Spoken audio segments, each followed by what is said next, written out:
It feels so good to go from a ruler to being the king. Jey Uso did not understand what he was up against tonight. He thought he was just fighting one man. You might be able to beat one man, but you can't beat fate. And you can't beat destiny. And most importantly, you can't beat me. First of all, I don't know what money you're talking about. Second of all, the only person who's in trouble is you, Liv Morgan, because you are cursed! Oh! He deserved it. Well, that didn't help matters. And Cody, is he going to look for one more on Sammy? Is he going to look for one more? Roll through by Zayn, shoulders down. Oh my God! Miracle! Miracle! Miracle! Sami Zayn's the champion! Here is your... Hey, you happy now, huh? Is that what you wanted? Right. Huh? Listen. You screwed me over in Europe, you screwed me here. You tonight? Shut up and I'm talking to you. What is it with you, huh? Is it... Come on, I talked to him. Hey, what is it with you? Is it personal, huh? What is it about personal? you? What you do know you what it is? You're jealous. You would love to be in my position. You're jealous because you're a failed wrestler yourself. Don't touch you're me. failed. Hey, you're don't touch miserable. me. I told you again, That's don't what touch me. What You you get gonna one. do, huh? What you gonna Off of me. Put your hands up. What you gonna do? Oh dear God! Oh dear God! We're heading to hell! Oh my freaking God! Winners and new TNA World Tag Team Champions, Matt and Jeff, the Broken Hardys.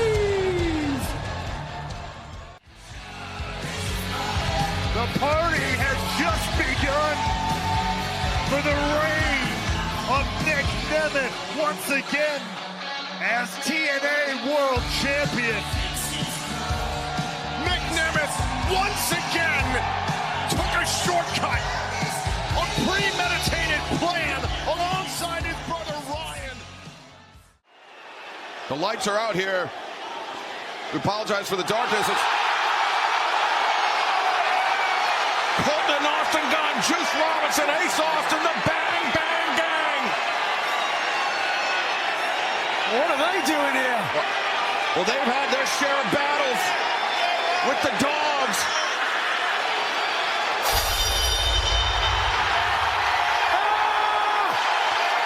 The Switchblade has returned. Look at Jay White.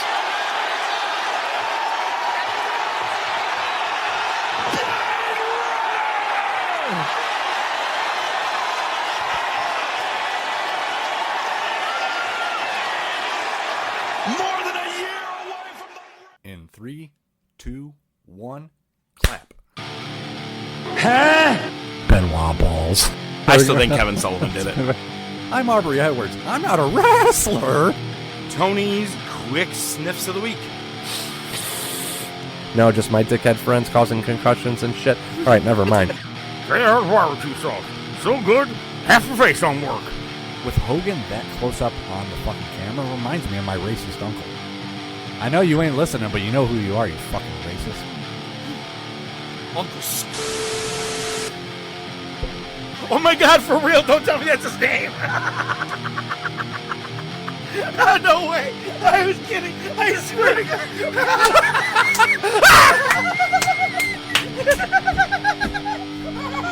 It was just the first thing that came to my head. It was the first thing. Welcome to the Top of Wrestling with your hosts ODM and the Professor.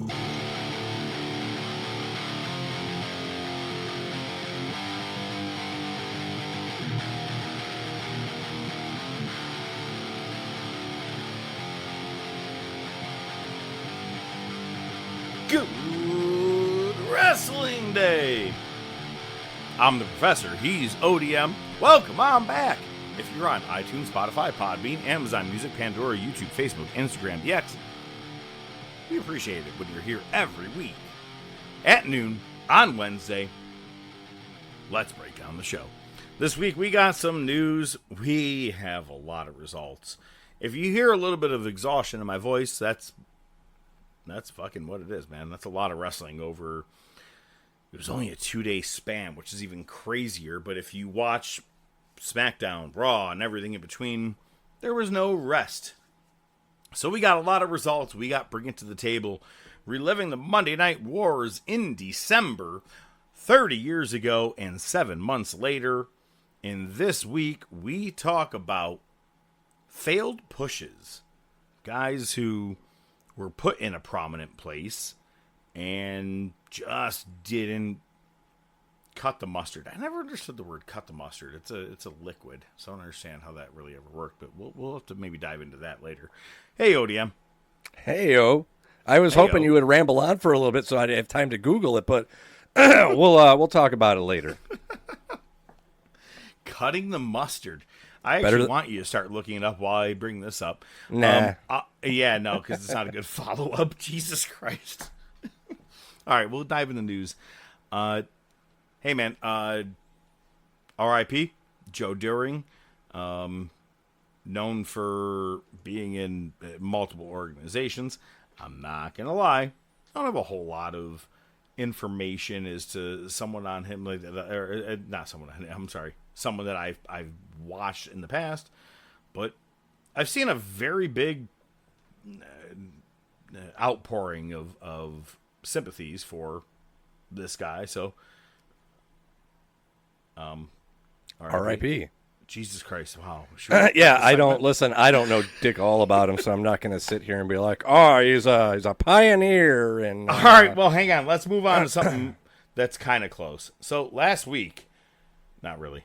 Last week, we did have, when our show debuts each week, if you go to Spotify, they decide to, as we've brought it before, give you a little bit of a rundown on what the show is by segment. You know, and sometimes it doesn't just say like Monday Night Wars. It'll be, you know, if it's like Goldberg or Sid standing on top of a very flattened car screaming Goldberg. But this past week was kind of fucking fun. And once I started going through it and I saw it, I sent a message to ODM, and then you found me an even better version of it where it was one full picture of all the list of it. And I was like, oh, there we go. Yeah, if you're on Spotify, there's actually a little button that says chapter listing, so you can just pull up the list. Yep. You can actually even read the dialogue as we're going along at the same time. So, you know, as we talked about earlier in our hidden track, if you are the hearing impaired, you can watch our show. But, okay, last week, this is the chapters, okay, in order. And not everything is great or hysterical. It's just funny when you hear some of them out of context. Bully Ray, FTR, Danhausen's rise. Bully Ray, I think, is that whole thing that's going on recently with him. It began with him and Josh Barnett, and now everyone's losing their shit on Bully Ray. Everyone's showing Batista's chapter where he was like, and now let me take a left-hand turn in my own chapter of my book here just to talk about Bully Ray being a cocksucker. Night of Champions Slammaversary Forbidden Door forecast. This is where it gets fun. Mumford & Sons, weed, and titty mishaps.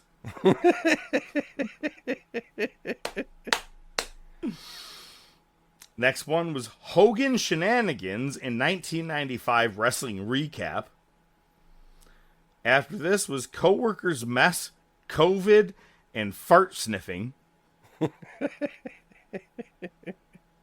Swear to God, the next morning I'm like, what did we talk about? Oh.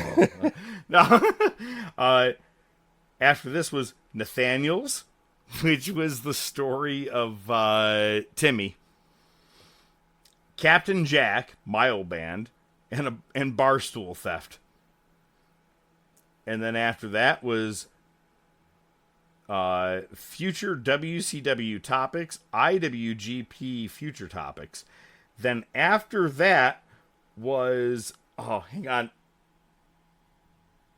credits, final thoughts, and workplace bathroom rules.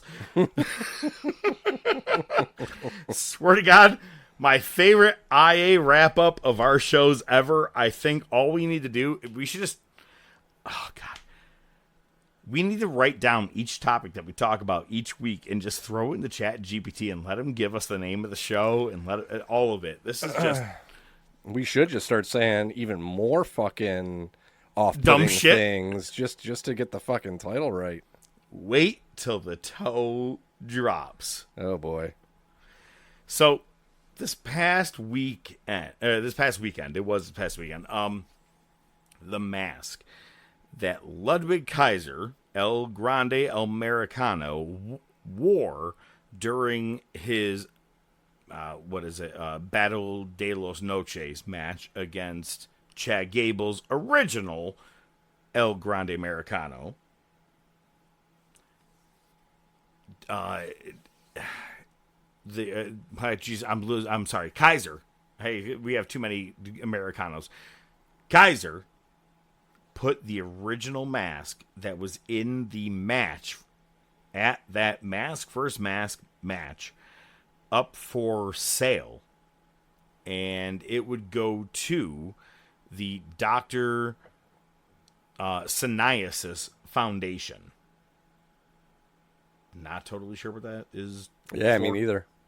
But it sold for $50,035.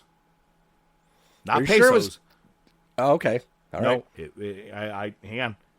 $50,000 US. Dude, dope. Crazy. Now, let's go back about a month ago. Ric Flair. This pissant. Nobody even knows who this guy is. He's a flea on the Federation of the business, blah, blah, blah. His mask sold for 50 fucking grand for one match. Yeah, it's crazy. If I got to be honest with you, I would tell Vince, or not Vince, I'm sorry, Triple H and everybody, just keep me in AAA. I'll stay here. I'm good. Don't ever put me back on WWE television. You'll never give me anything or put me or portray me the way I am over here. Keep me over here in Mexico. Even if I make a little bit less of money, put me over here. I'll make more merchandise-wise. Absolutely. I think the news gets weirder or sadder as it goes along. Darby Allin got married this past weekend. And at his wedding, at the reception, his mom body slammed him. Now, easy to do with, putting your hand on your mom's knee as long as, she can. Yeah, he went up for it. Yeah. Yeah, no, totally. But as long as your mom can hold that knee, then you should be able to do it. But not only that, Brody King was just giving out chops to random guests of the night as well. Fucking marks, man. I guess that's what it's like to go to a wrestling wedding. Freddie Monet decided to tease a match between her and Bayley at Wrestle Dream. Wrestle Dream, if I'm not mistaken, is like, God, I want to say October. October, if I'm not mistaken at all. And the picture she put up it said Freddie Monet versus whatever Bayley's real name is, and it was like, yeah, it was like Divine or so I can't remember what her fucking name is in real life. But is she just doing it to be a mark and fuck with everybody, or not a mark, but like fuck, just a playing a rib on people? Or is Bayley coming up? I mean, ultimately, I think it. Davina Rose. Davina Rose. I said Divine. I was very close. Yeah, Davina Rose. You had some letters right. All right. if Wrestle Dream is in October, Bayley has to get let go now, right now, today, to make it all the way to October. Not even, really. I don't think it may even clear. You know what I'm saying? For the 90 days. So I got to be honest with you. I think that it's Freddie pulling back the wig and just, fucking with everybody. Yeah, I don't know, man. Obviously there is speculation that Bayley's coming to the end of her contract and that they're going to set that up. I have a couple problems with this. One, if you're going to do it, fine. Fine. My problem is don't make it some gay one-off thing. Yeah, I know you can't use that term anymore. Sorry, it just comes out sometimes. Just like on Saturday night. Jesus Christ. You can't have it be like a one-off where it's like, oh, this is so awesome. We get to wrestle. Let's hug and kiss beforehand and afterwards. Yay. Right. You gotta make it worth something. It can't just be another AEW Yeah, no, you gotta scissor it out. You gotta scissor it out. This too. All right, scissor it out, just like you do with her wigs. But leading off of her match at the pay-per-view, and I guess we could have talked about it then, I'm just still baffled at the outpouring of support for Freddie Monet. Mick Foley talking about her being a goat. Fuck you, Mick. Most dedicated person I've ever seen in the business Bro, to be the greatest. She's a hack. She's a hack. She is not a good wrestler. She's the worst out of the 4 horsewomen by far. But and I'll even give you that over Becky. Yeah, You're right. Yeah. She is all aura, and me personally, I don't even buy it that much.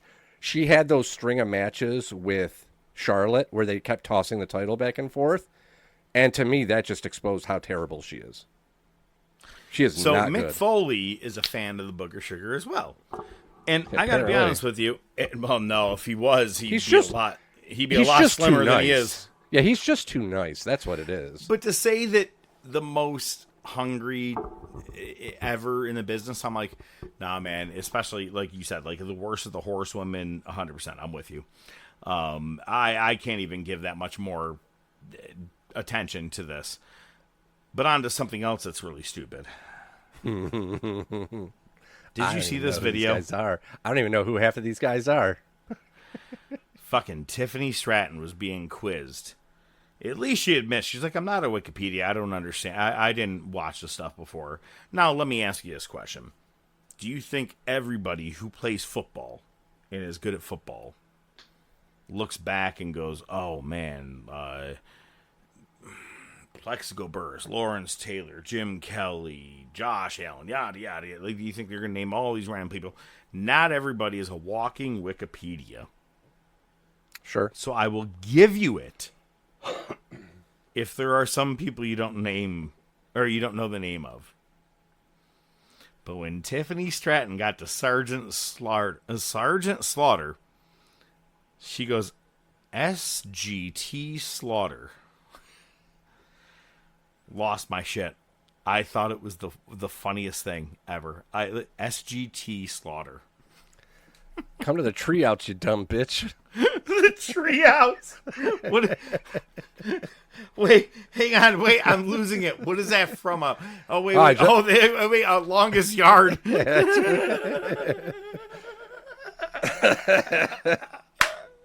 I just watched it today. We'll come to the treehouse, you dumb bitch. You're being a real Mick asshole. Oh, that's such a good one. I'm glad at least I caught it before you gave it to me because I wanted to make sure I got it. Piper Niven has been calling out Jade Cargill's Boss Man Slam. It's fucking great. It's dog shit. Mm-hmm. Cargill was more worried about making sure the hair was in place this past week, and even made sure to do it multiple times on camera by grabbing her weave. Freddie Cargill. It's not even a weave, bro. That's just a straight up wig. Or wig, yeah, whatever. Yeah, it was great though, because Cargill's on X or Twitter, just putting herself over for how good it looked, and Piper Niven's like, I give it a 5 out of 10. I watched a video recently. It was like, who has the very best spine buster? And everybody wants to automatically say Arn Anderson. And I'm with it. I really am. But I'm not going to lie. 2 other people I think did pretty decent. Batista and Triple H. Triple H had a great spine buster. I'm not mistaken, Shelton Benjamin had a pretty good one too, though. He might have, but not as strong or as impactful as a Batista or Triple H. Sure. Batista may not have done it as much, but I feel like he, it was decent enough. But yeah, I Triple feel like H there's is one you shouldn't sleep on. Yeah, I feel like there's somebody in Powerhouse Hobbs does a pretty good one. He does. I feel like there's somebody else in AEW that did a pretty good one too. But I'll be honest with you, man, nothing will ever beat WrestleMania 18, Taker versus Ric Flair. And everybody knew Flair was going to get beat, but Taker beat up David on the way through it, all this stuff, and then 3/4 to maybe almost like 8/10 through the end of the match, Arn Anderson shows up and just gives one spine buster to Taker, and the crowd lost their fucking mind in Toronto. And I'll never forget it. Everybody we were watching it with, we were like, "You motherfucker!" Because nobody at that point was giving it better than Arn Anderson. So, oh man, I miss that shit. Absolutely. Classic move. Doesn't get used a lot, but when you see it done properly, it looks like $1 million. Yeah. It's gold, Jerry. It's gold. Gold, Jerry. What's really gold is the top of John Cena's head right now. I thought it was AI. I was like, ha, ha, ha. People are like, ha, he's got AIDS, or whatever they were doing. Whatever, but That's it's not. escalated. He shaved his head for his second hair transplant set up. First one didn't take. The yarmulke keeps appearing again. We're going to need to go round 2. It was, so. All right, John Cena's bald. Fuck it, whatever. Don't care. TK's quick sniffs of the week.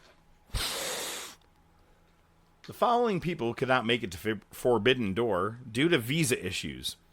For a pay-per-view that has been set in place for, 6 months. Beast Mordos, who's on your roster. Mark Davis, on your roster. Commander, definitely on your roster. Gabe Kidd, I will say, maybe he has an issue. He's supposed to be with AEW, where he said he was with Dick Riders. But all these guys weren't able to make the Forbidden Door pay-per-view. Isn't Beast Mortos a lawyer? How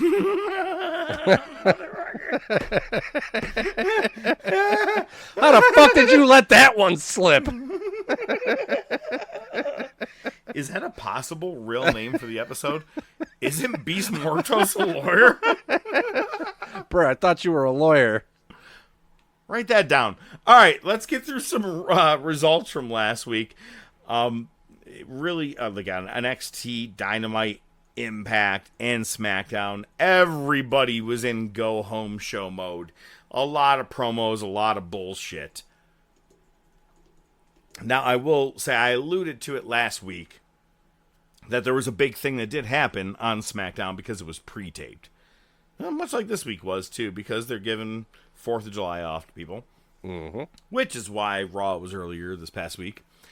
But on SmackDown, the MFTs broke up. Tama Tonga and Tala Tonga told Solo Sikoa, we're out. We're not behind you because you fucked over Jimmy Uso to help LA Knight win on Raw.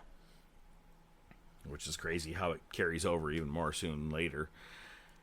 Now, let me ask you, ODM, did you watch anything of SmackDown? I did not see anything from SmackDown, no. So there's this moment where Chelsea Green is fending off the baddies. I gotta be honest, I'm not sure if that's her fucking name or not, but it's what it was in AEW. I haven't caught the real name, where it's Meechin, Jade Cargill, and Beef Lab. Beef Lab.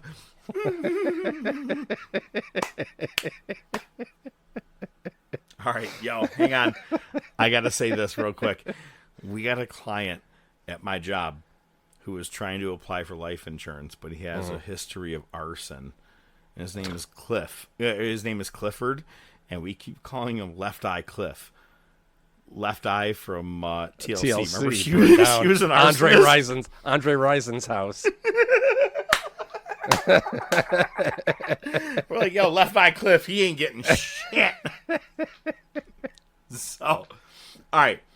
But on SmackDown, Chelsea Green was making the save for Tiffany Stratton, and she's been trying to get in Tiffany Stratton's good graces and be like, look, right. I'm on your side. Mm-hmm. This was, I think, for sure, a full face turn, unless Chelsea's going to turn it just to get this U.S. title at some point. Right. But on her way into the ring, she hit B-Flab with the kendo stick on the way through. Look back like, whoo, shit, that was a hard hit. And then as she ran into the ring, she had the stick vertical as she stepped through the rope. So when she stepped through, it fell out of her hands, making it look like a botch. Okay. Right? And then Chelsea turns and goes, oh, shit. And then turns, and Michin comes running at her, and Chelsea just moves out of the way, and she goes chest first into the turnbuckle and falls out of the ring. And then Jade Cargill runs at her, and she just pulls down the top rope, and she falls out. A lot of people thought it was a botch by Chelsea Green. If you watch it, I think it was absolutely perfectly done on purpose. Kind of like a plain possum kind of thing? Well, no, not a plain possum. I think it was when she went into the ring and dropped the kendo stick, they wanted you to think she botched. Mm. But how well, and I hate to say this, but it was women, with how well everything went directly after all of this was set up. But only Chelsea could make it look like it was a botch and a oops, what can I do from here, and was able to fend off these two other girls. Yeah, I mean, I guess it's not worth dissecting too much. If it looked good, then it was good. I need you to see it. Take a look at it. So, all right, let's move on. The next day, only one wrestling show on Saturday, and that was Night of Champions. God damn it. I knew I was going to fucking accidentally open my phone too early and look at something, and it was going to ruin something for me. We were busy on Saturday putting stuff together. We had a shed that we put together outside. All of this fucking shit. Bed Bath Beyond may not have I know it was a big day. It was a good day. But I last week said, I'm like, if they let Jey Uso win this motherfucker, and I haven't been happy with booking as of recent when it came to WWE. Now, we both made predictions last week. I got 5 out of 6 of these goddamn matches correct. One of the biggest ones is the one that separated you and I for sure, and we're going to get to it. But we both wanted Obafemi to win, and he won. Now look at, yes, there is the joke, he tapped out. I even threw the joke out to you and Lil John. Tapping to me is a palm to the mat. He did 3 fists to the mat. He went 1, 2, 3. Not a tap to me. Those were like I need the crowd behind me. Mount me up chance. Done a lot. So wasn't a real thing, and I'm glad they didn't address it on Raw. Because I thought they were going to. Seth Rollins defeating Braun Breaker in the steel cage. Don't know why. Yeah. It bothered me. But obviously we needed to keep Seth strong so we could head to Monday night. Uh-huh. Danhausen gets in a little thing with Liv Morgan. She slaps him. She's cursed. And loses to Io Sky. As soon as she got cursed, I go, don't let this be the first time they let this curse bullshit down. Please, please, please. Because as much as I'm a Liv Morgan fan, I'm not a fan of a lot of the things they've done lately, and I don't need her winning the King of the Ring and muddying up a title picture. Even though Oba technically does it on Monday. But but Io Sky actually wins and challenges Liv Morgan to SummerSlam. I'm down with it. Yeah, that was a good move. Well, I think it's because they don't know what to do with SmackDown right now also because Rhea, I think she's kind of a question mark right now. Yeah, it seems like that. It could be a vacant title match for all we know. Trick Williams retained against Ricky Saints. Finally, Ricky Saints had a decent match on a show. Yeah, right. Tiffany Stratton retained against Bald Cargill. And, all right, first of all, she made multiple attempts to touch her wig just to show everyone, hey, it's still here. But should have called Maury. They never fall off. God, I still love every time his wig falls off, getting choked out, and Ray Liotta laughs. I don't know why. It's the funniest fucking part to me in the entire movie. Did you see the part where Tiffany Stratton bounced off of the ropes on the outside and the took knee? A knee to the face? Yeesh, did not look good. It it looked good. Fatality. Yeah, it looked good, but it didn't look good. No blood, nothing, man. Well selling, I guess, or however you want to call it, because that was a hard hit from what it looked like to me. And Sami Zayn comes out in his Arabian garb, as I told you he was going to, because it's, he's well over there in this country. Ends up defeating Cody Rhodes and Gunther, surviving one of two of the crossroads, because where Cody had both of them, and Sammy countered with a quick roll-up. And I gotta be honest, I was just talking with someone the other day, an old bass player, and I was messaging with him and saying, we were talking about Brett and Diesel 95 and a quick roll-up, because it's it's such a good way to win a title and no one's expecting it. Was it he who shall not be named? Yeah. And motherfucker Sami Zayn did it right on the spot in Saudi Arabia. I loved it. I called it. That's what I want to say, is that I called it. You said, no. Now, I also said that he was going to then drop the title to Oba Femi at SummerSlam. Well, things have really changed. Mm-hmm. Kind of doing things ass backwards. A little bit. But Gunther and Nick Aldis had a shoving match with each other backstage right after the show, where Nick Aldis actually kind of put the first shove out there. Gunther did, poke him, but the first shove was by Nick Aldis, and we're seeing rumors that it's going to be Gunther and Nick Aldis. I think it's going to be Nick Aldis' official retirement match. Right. He's going to retire him, and I'm all fucking for it, man. Yeah. Nick, I the first time I saw him, he was, shit. What did they perceive him as in TNA? Man, it was him and Kurt Angle.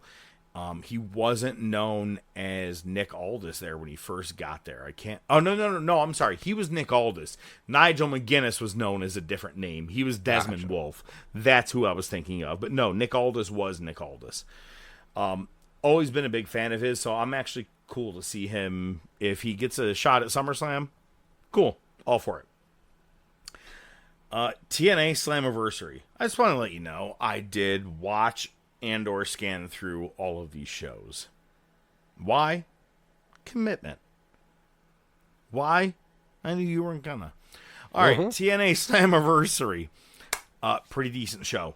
First match, Cedric Alexander defended and retained his X Division Championship in the Ultimate X match against TNA Original Amazing Red, Fabian Aichner, which is Giovanni Da Vinci, Frankie Kazarian, KC Navarro, Leon Slater, and Mr. Elegance. After the match was over, Frankie Kazarian let everyone know Amazing Red is named for the 2026 Hall of Fame. I gotta be honest, I like TNA's Hall of Fame way more than I like WWE's or anyone else's, because how it's set up, it's like they really are looking at the originals, everybody that paved the way. No Amazing Red, you do not have Cedric Alexander, Mustafa Ali, all those guys. You know what I mean? Like they changed the game in 2002, 2003. Up after that, we had Elijah defeating AJ Francis. Elijah, I always feel like I have to confirm, as everybody knows, is Elias. Hoping one day he'll be back as Elias. Probably. The Demon and the Bunny, which was Allie and Rosemary. We know the Bunny from AEW. She was with Butcher and Blade. They won the TNA Knockout Tag Team titles against Elegance Brand. And they're a very dark crew, Demon and Bunny. I like the setup with them. TNA's doing some really good stuff. And also it does look like Road Dogg, this was his first main hands-on show, was Slammaversary. Right. After that, Mustafa Ali defeated Rich Swann, and a former WWE wrestler, they said a former WWE champion, was going to be debuting that night, and it was the former Apollo Crews, Uhaa Nation. And he lost in his debut match, but he lost to Mustafa Ali. Way to go, TK. I mean, this one at least is a triple threat title match. It's a way to get him through the door. This isn't TK. This is TNA. Yeah. This is Carlos Silva. Okay. Well, you said Pepe Silva. I get it. Pennsylvania. Moose defeated Eddie Edwards in a no surrender match.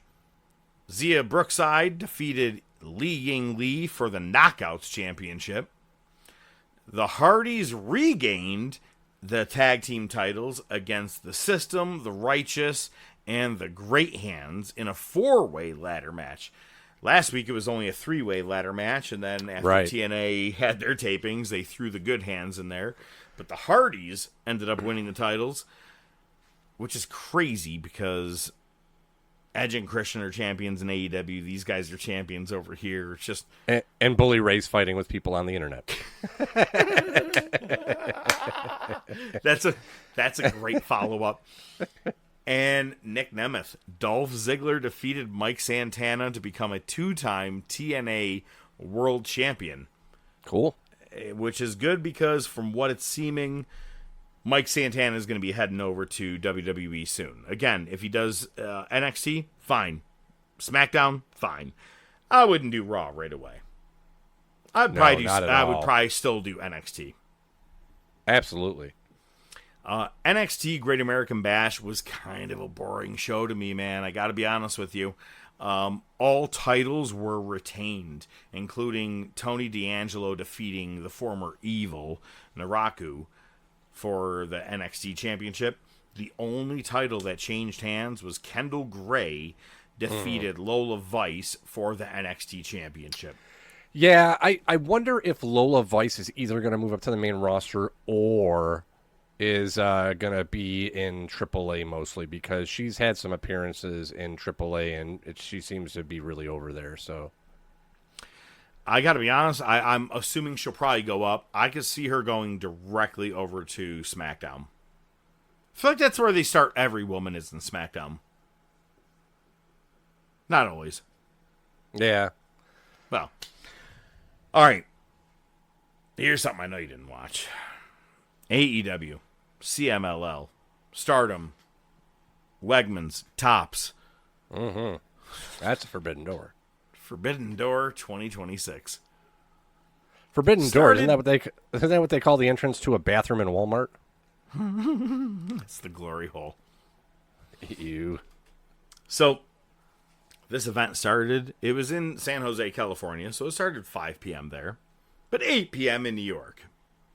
For those of you who have a job, I'd like to let you know, if you didn't watch this pay-per-view, good for you. It ended 6 minutes shy of 1 a.m. What the fuck, man? I'm going to say that again, starting at 8. You want to do this shit, do it on a Saturday night, man. You'll have better pay-per-view buys, I guarantee it. That being said, let's get into this. First match was the Young Bucks against Sky Team, which was Mystico and Mascara Dorada, against the Unbound Company, Shingo Takagi and Titan. The Bucks won that match. Hey! And Kenny Omega defeated Zack Sabre Jr. Pretty good match. And then it's 9 o'clock already. Yeah. That was 2 fucking matches. Yeah. I'm not kidding. Jon Moxley defeated Bandito for his Continental title. After that, we had Shota Umino, who is a protege of Jon Moxley. He defeated Pac in the Global Championship match, which Pac just showed his colors again in this match as to how fucking good he is, and it bothers me. The dude should have been a world title like 3 times over in this company. I don't get it, but you know, whatever. After the match is over, Moxley gets in the face of Shota Umino and just being like, "Oh, I remember you." And he's like, "You remember me?" He's like, "I remember you. Do you remember who I am?" "Oh, I remember." Whatever conversation was. And then Hiroshi Tanahashi's music hits.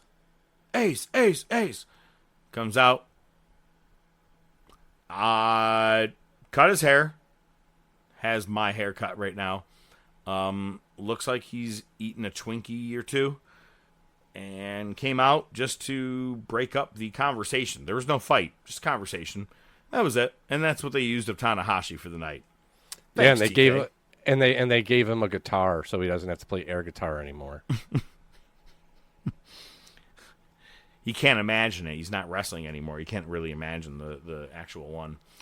Thelka retained her title against Starlight Kid, and after the end of the match, she cut off Starlight Kid's mask, spit in it, and then walked over to the Stardom president, who was at front row, and wiped the spitty mask right in his face. And then Japan, you pay extra for that.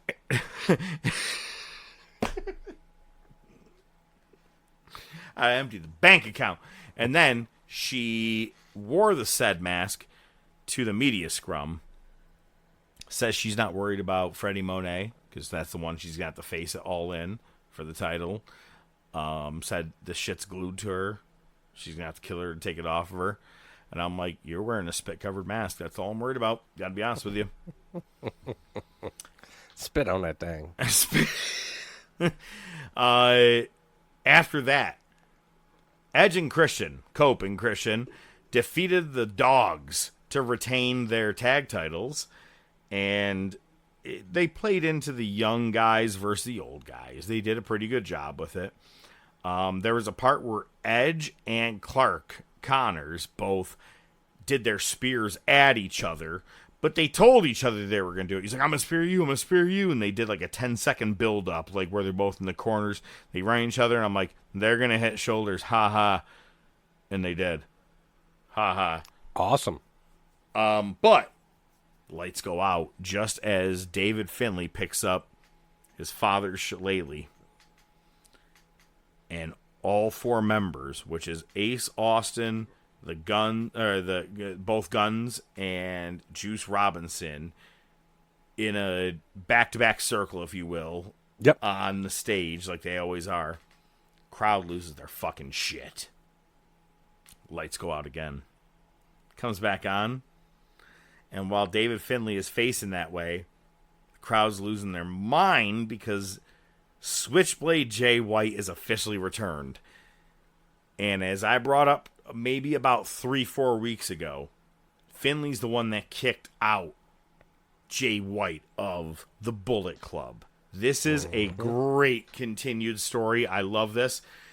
What I liked is that in wrestling, sometimes you hear the crowd getting so excited, and you're like, the heel should not be like, oh, they're excited for me all of a sudden. You should know something's behind you. And Finley was like, motherfucker. He knew. And turned around and swing the shillelagh. Yep, it was perfect. It I like great. it. It did. Right into whatever he calls it the switchblade, but it's also... Yeah, I think it's the switchblade. They said something else on commentary. I didn't catch it, but yeah. But it's Bray Wyatt's...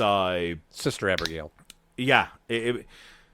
And it was funny because Edge was appreciative of it after the match. And he was like, oh, cool, thanks, Jay.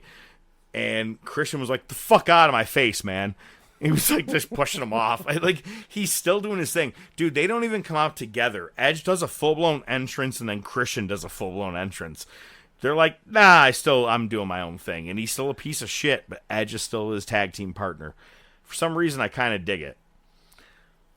After that, Freddie Monet defeated Maya World, and she is now the second person to win the Owen Cup and is going on to All In to face Thelka. Maybe the first... You know what? Tekla. I want Tekla to win. Go, Tekla. Probably We not. are no longer saying Thelka until the end of All In. She loses, permanently Thelka. Yeah, no shit, right? Then was the 12-man tag team match. It said eighth match here. It was the 12-man tag team match, which they ended up calling this something about the door. Death's Door. Death's Door. They filed a trademark for it, yep. It was a giant circular cage that went around the ring. Before it began, online, I already saw a lot of hate for it. Everybody's like, this is going to be stupid, yada, yada, yada. I gotta be honest, kind of worked. It worked enough. Now, I'm going to have multiple notes that I'm looking at over here, ODM, so I apologize. I'm not looking at you. That's fine. So, all of the heels are wearing this t-shirt, and you're going to see it in our logo that's right above here, ODM. It's both a painting of Don Callis and MJF, ripped to fuck in sepia, shaking hands. Every member of the MJF Don Callis mid-card family was wearing these shirts throughout all of the match. Even MJF, everybody, to the very end. Towards the beginning, MJF and Andrade started having a little bit of issues with each other. MJF was trying to show himself off, and Andrade went to go do his I'm pulling my pants off thing and go from pants to trunks, which has been a thing, right? And the girls go quote-unquote crazy. And so they started arguing with each other, and things got to whatever. After that, by the way, I'm going to also bring up the team members, just so we know. Team Briscoe, Mark Briscoe, Orange Cassidy, Roderick Strong, Kyle O'Reilly, Konosuke Takeshita, and Darby Allin against Team MJF and Don Callis, which is Okada, Andrade, Kevin Knight, MJF, Kyle Felcher, and Jake Doyle. Before the match begins, the first person to come out was Darby Allin. He just walked straight to the cage and walked up to the very top and was sitting there, but also next to a post, and came in with a backpack. Kyle O'Reilly came in with with Darby's skateboard and was using it as the guitar, as Kyle O'Reilly likes to do, which I fucking love. So, now, everybody's just pulling out their bags of tricks. Roderick Strong came down with a giant hockey bag. Orange Cassidy had a book bag. Roderick Strong Kyle O'Reilly had a book bag, as did Darby. First, we open Kyle O'Reilly's book bag, and it is an old school Nintendo. We're talking Mario Brothers Nintendo. Controllers included. they threw Kyle Felcher up against the ropes and clotheslined him with the controller line. And he wore it around his neck for about a good 4 minutes because it got stuck that way. And I was like, good for you. Keep playing. Hold that motherfucker to your neck. That's awesome. And then Kyle reaches into his bag and pulls out a video game, blows on the cartridge, puts it in the system, and cracks it over Kyle Felcher's head. I don't know if it really did bust him open or not, or if he went and got a blade. There are multiple spots throughout this night I was able to tell, especially in the Ospreay and Swerve match when someone went to go get a blade. I don't know if the sound of it, I'm pretty sure they busted Felcher open the hard way with this fucking this regular Nintendo. You could hear the plastic break. So, all right, after that, Orange Cassidy goes into his bag, and it says, "Good luck tonight. Love, Willow." And it's a giant bag of oranges. All the guys on the team start grabbing oranges and putting them in their mouth, hydrating for the match. And they're like, that's good. You got to hydrate. It's really good. But then they started grabbing the oranges and were pouring the fucking juices on Kyle Felcher's cut on his head. Ooh. Oh, yeah. I was like, it went from hokey to, ooh, that fucking stings. Unless they were smart enough and grabbed an orange sponge that had just water or something. You know what I mean? Like, however they could have done it, but it looked good. Then there was a shitload of thumbtacks in the ring. Darby was trying to put MJF into him. MJF threw him up against the ropes, and Darby did as he did a back body drop. As MJF did a back body drop to Darby, Darby did a full-blown flip and went face first into the tacks. Yeah, that was crazy. For the first time ever, I've ever seen Darby have a look on his face like, fuck, that was a bad idea. The look on his face was like instant regret. He regret, and they were like, did it get in his eye? Did it get, like, they couldn't tell.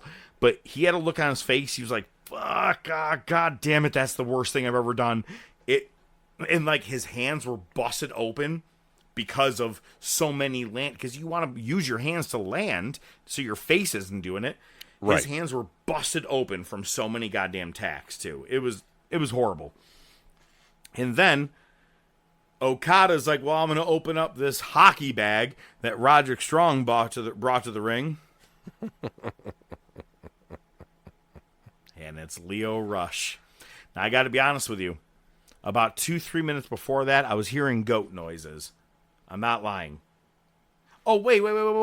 I hate to do this, but can we go all the way back? You watched Night of Champions, right? No.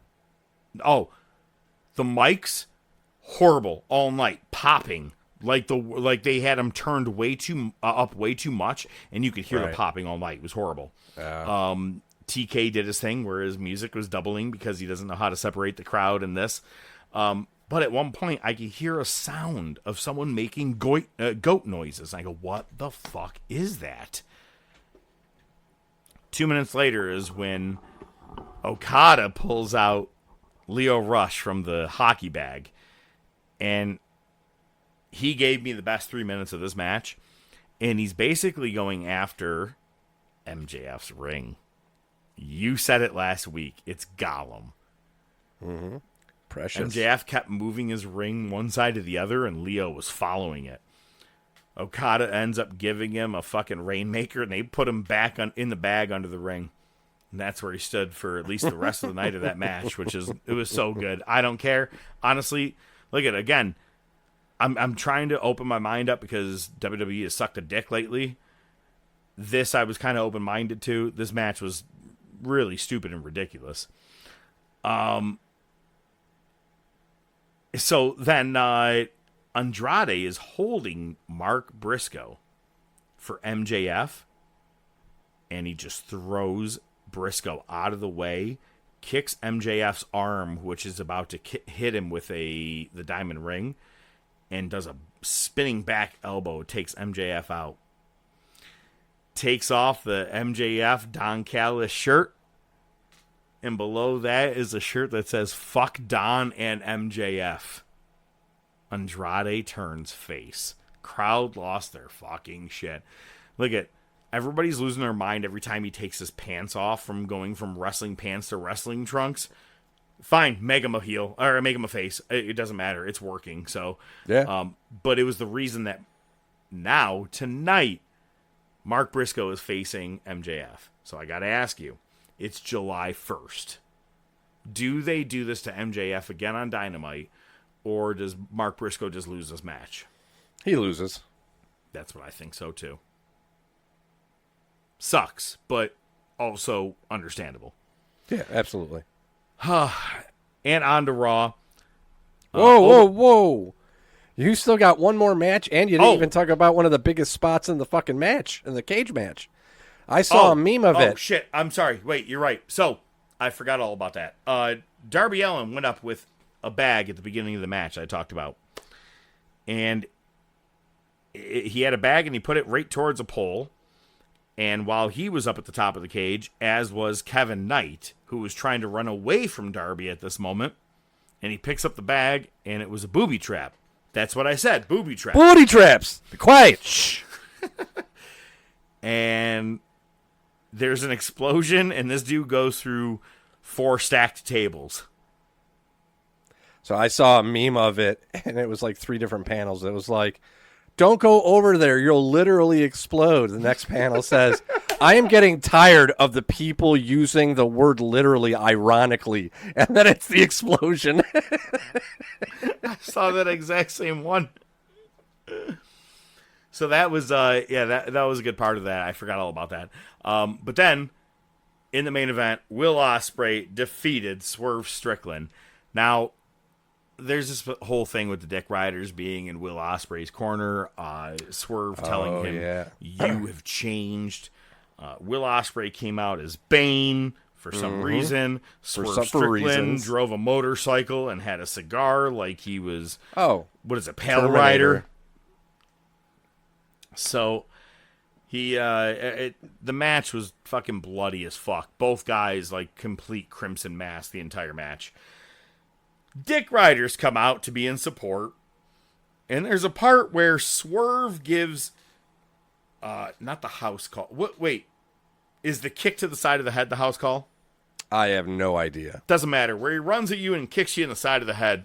Like an enziguri, basically. Yeah. Instead, Ospreay just looks over at the Dick Riders. Marina Schaefer, Moxley, all of them were like, come on, you fucking got this. And so instead of going down, he's just staring at them. And that was his build-up. He gave the Tiger Driver to win, but they fucking panned at the wrong time, and you only saw the very end of the fucking Tiger Driver. It was a shitty pan at the wrong moment. It was just they put it on the Dick Riders, which is even worse. Yeah, right. I only saw one clip from this match, and it was they had this sequence with a lot of reversals and shit. It looked good. I mean, typical Ospreay. Yeah, you know, but even more typical Swerve or even AEW. This was their trilogy. Right. It was the best of. Right. I'd give him that. It was actually the better of them. But yeah, he's going on to All In, which we fucking knew. We called that Ospreay was going on. Absolutely. So right now, it's him and MJF is what we're seeing. It's funny because a lot of people thought it was going to be Kenny Omega and Will Ospreay. I'd actually rather him dethrone MJF than put it on Kenny just to do a dethrone. Yeah, absolutely. I mean, with Kenny, I feel like the time's passed. He's almost a part-timer at this point. I think we've seen the best of Omega. The time has passed. Let's go with Ospreay and let's let him hold that title for a while and put on some bangers, you know? I'm with you. So, on to Raw. Obafemi was to kick off Raw. We were going to find out who he's choosing between Raw and SmackDown, who's the champion he's going to go after. Brock Lesnar interrupts. I love that Lesnar admits, he's like, I had to have a manager because I don't have a good promo. Yeah. Or I don't know how to cut a promo. He was laughing about it, too. Yeah, but he was like, but you can cut a promo. You can call me a bitch and a coward. I was like, I think it's one of Lesnar's best fucking promos of all time. And it's funny because afterwards, Heyman goes, now that was a good promo. And in my head, I go, that was actually really good. And you're going to find out why I was able to see some of this stuff. But Lesnar kicks him in the dick, gives him an F5. So Oba says, I want you at SummerSlam. Which is like, well, what the fuck? Now, there were some rumors where a lot of people were thinking, oh, Lesnar's going to beat Sami Zayn at Saturday night's main event the way he beat Kofi Kingston. Right? There were talks of that. But now, Oba versus Brock Lesnar is set after he talked to Adam Pearce. It is for Hell in a Cell at SummerSlam. And Oba said championships will be there. They're not going anywhere. I'm taking care of this first. And I was like, oh, that's dope. I don't know why, but that's a great answer. Being like, nah, I'm going to get him at some point, but first I'm going to knock this bitch out. Yeah, absolutely. That's confidence. I dig it. The Judgment Day ladies beat down Io Sky, obviously heading in towards SummerSlam. Jim Uso gets a win over LA Knight. And I like how you wrote this. It's not even a failed push. It's just a non-push. And the funny thing is, I don't know who you're talking about. Jim Uso, LA Knight, both. Yeah. And Solo spikes Jim. Not understanding where Solo and LA Knight are going to go together. Are they about to be a tag team? Because that's going to be really weird. It's going to be weird, and it's not like one of those things where like, oh, this doesn't seem like it'll work, but it does work. I don't think it's going to work. It's not going to work. I think it's Solo just fucking with the Maybe. bloodline.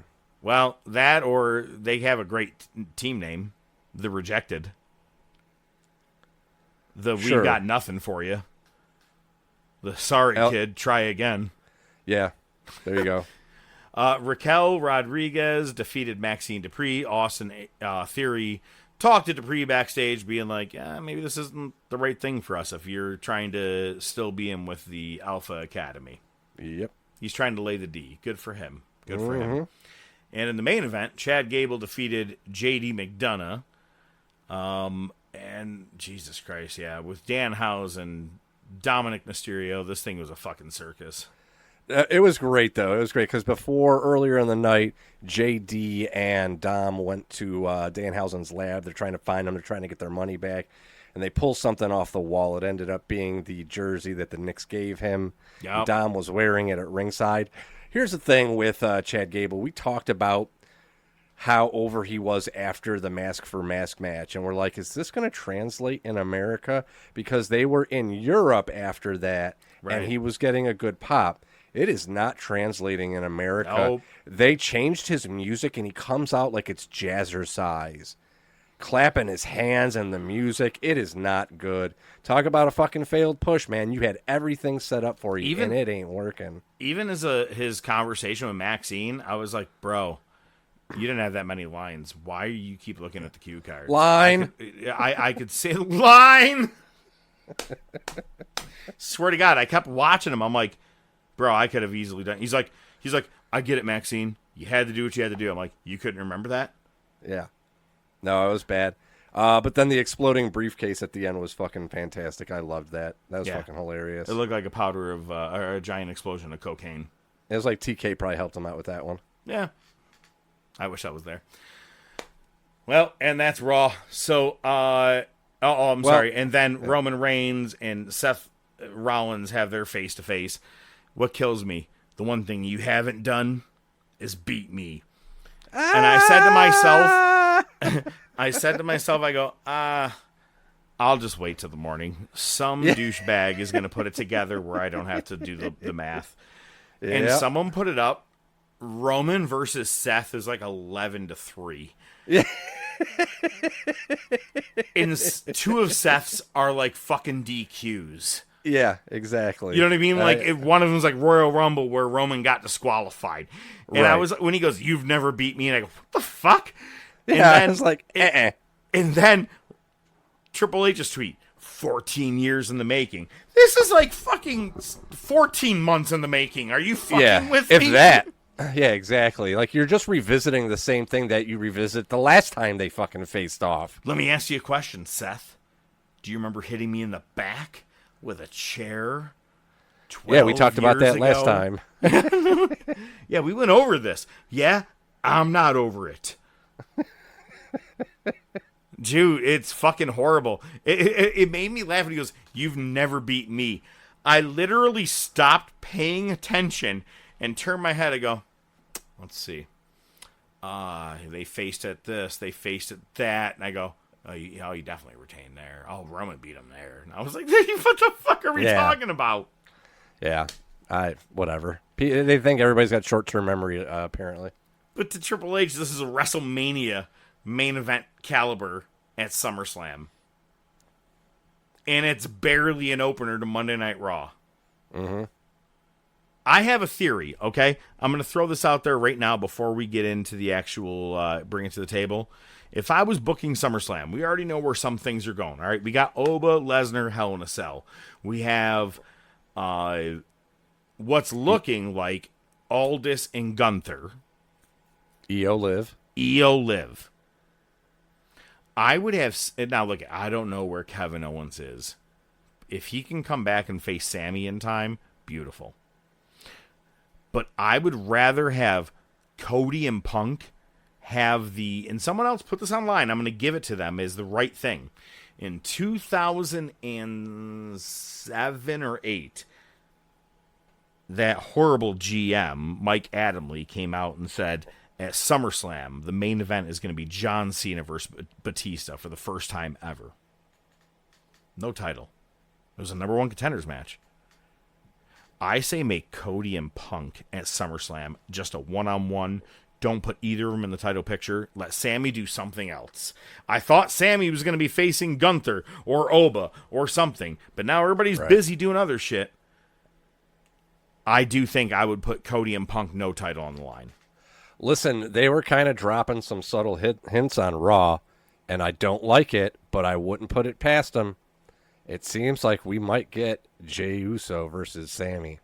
Oh, Jesus Christ. You know what, though? As long as Sammy retains, I'm fine with it. That I'll be absolutely fine with it.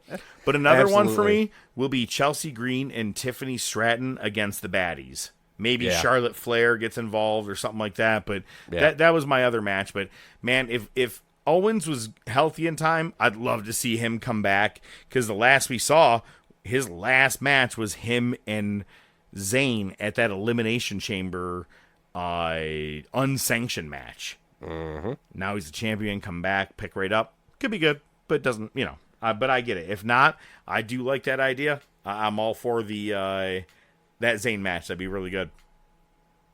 Nice. Yeah. Let's go to the table. Just bring it, bitch! Oh my God! Are you familiar with the app Life 360? Heard of it? Yeah. Okay. It's where you have basically, my wife or I can see where we're at all times. Now, not like it's like a jealous thing, but more like, oh, cool, I see you're on the way home. Could you swing by here? Or whatever the case could be. Usually when I pull in, she's going to get a ding. The dog will go nuts. Yesterday I pull in. She goes, what the fuck? She goes, what the fuck? Nothing went off. I go, what are you talking about? She goes, I didn't get an alert that you're home. I go, well, I'm back at home. She goes, you've been pulling in too much. She goes, and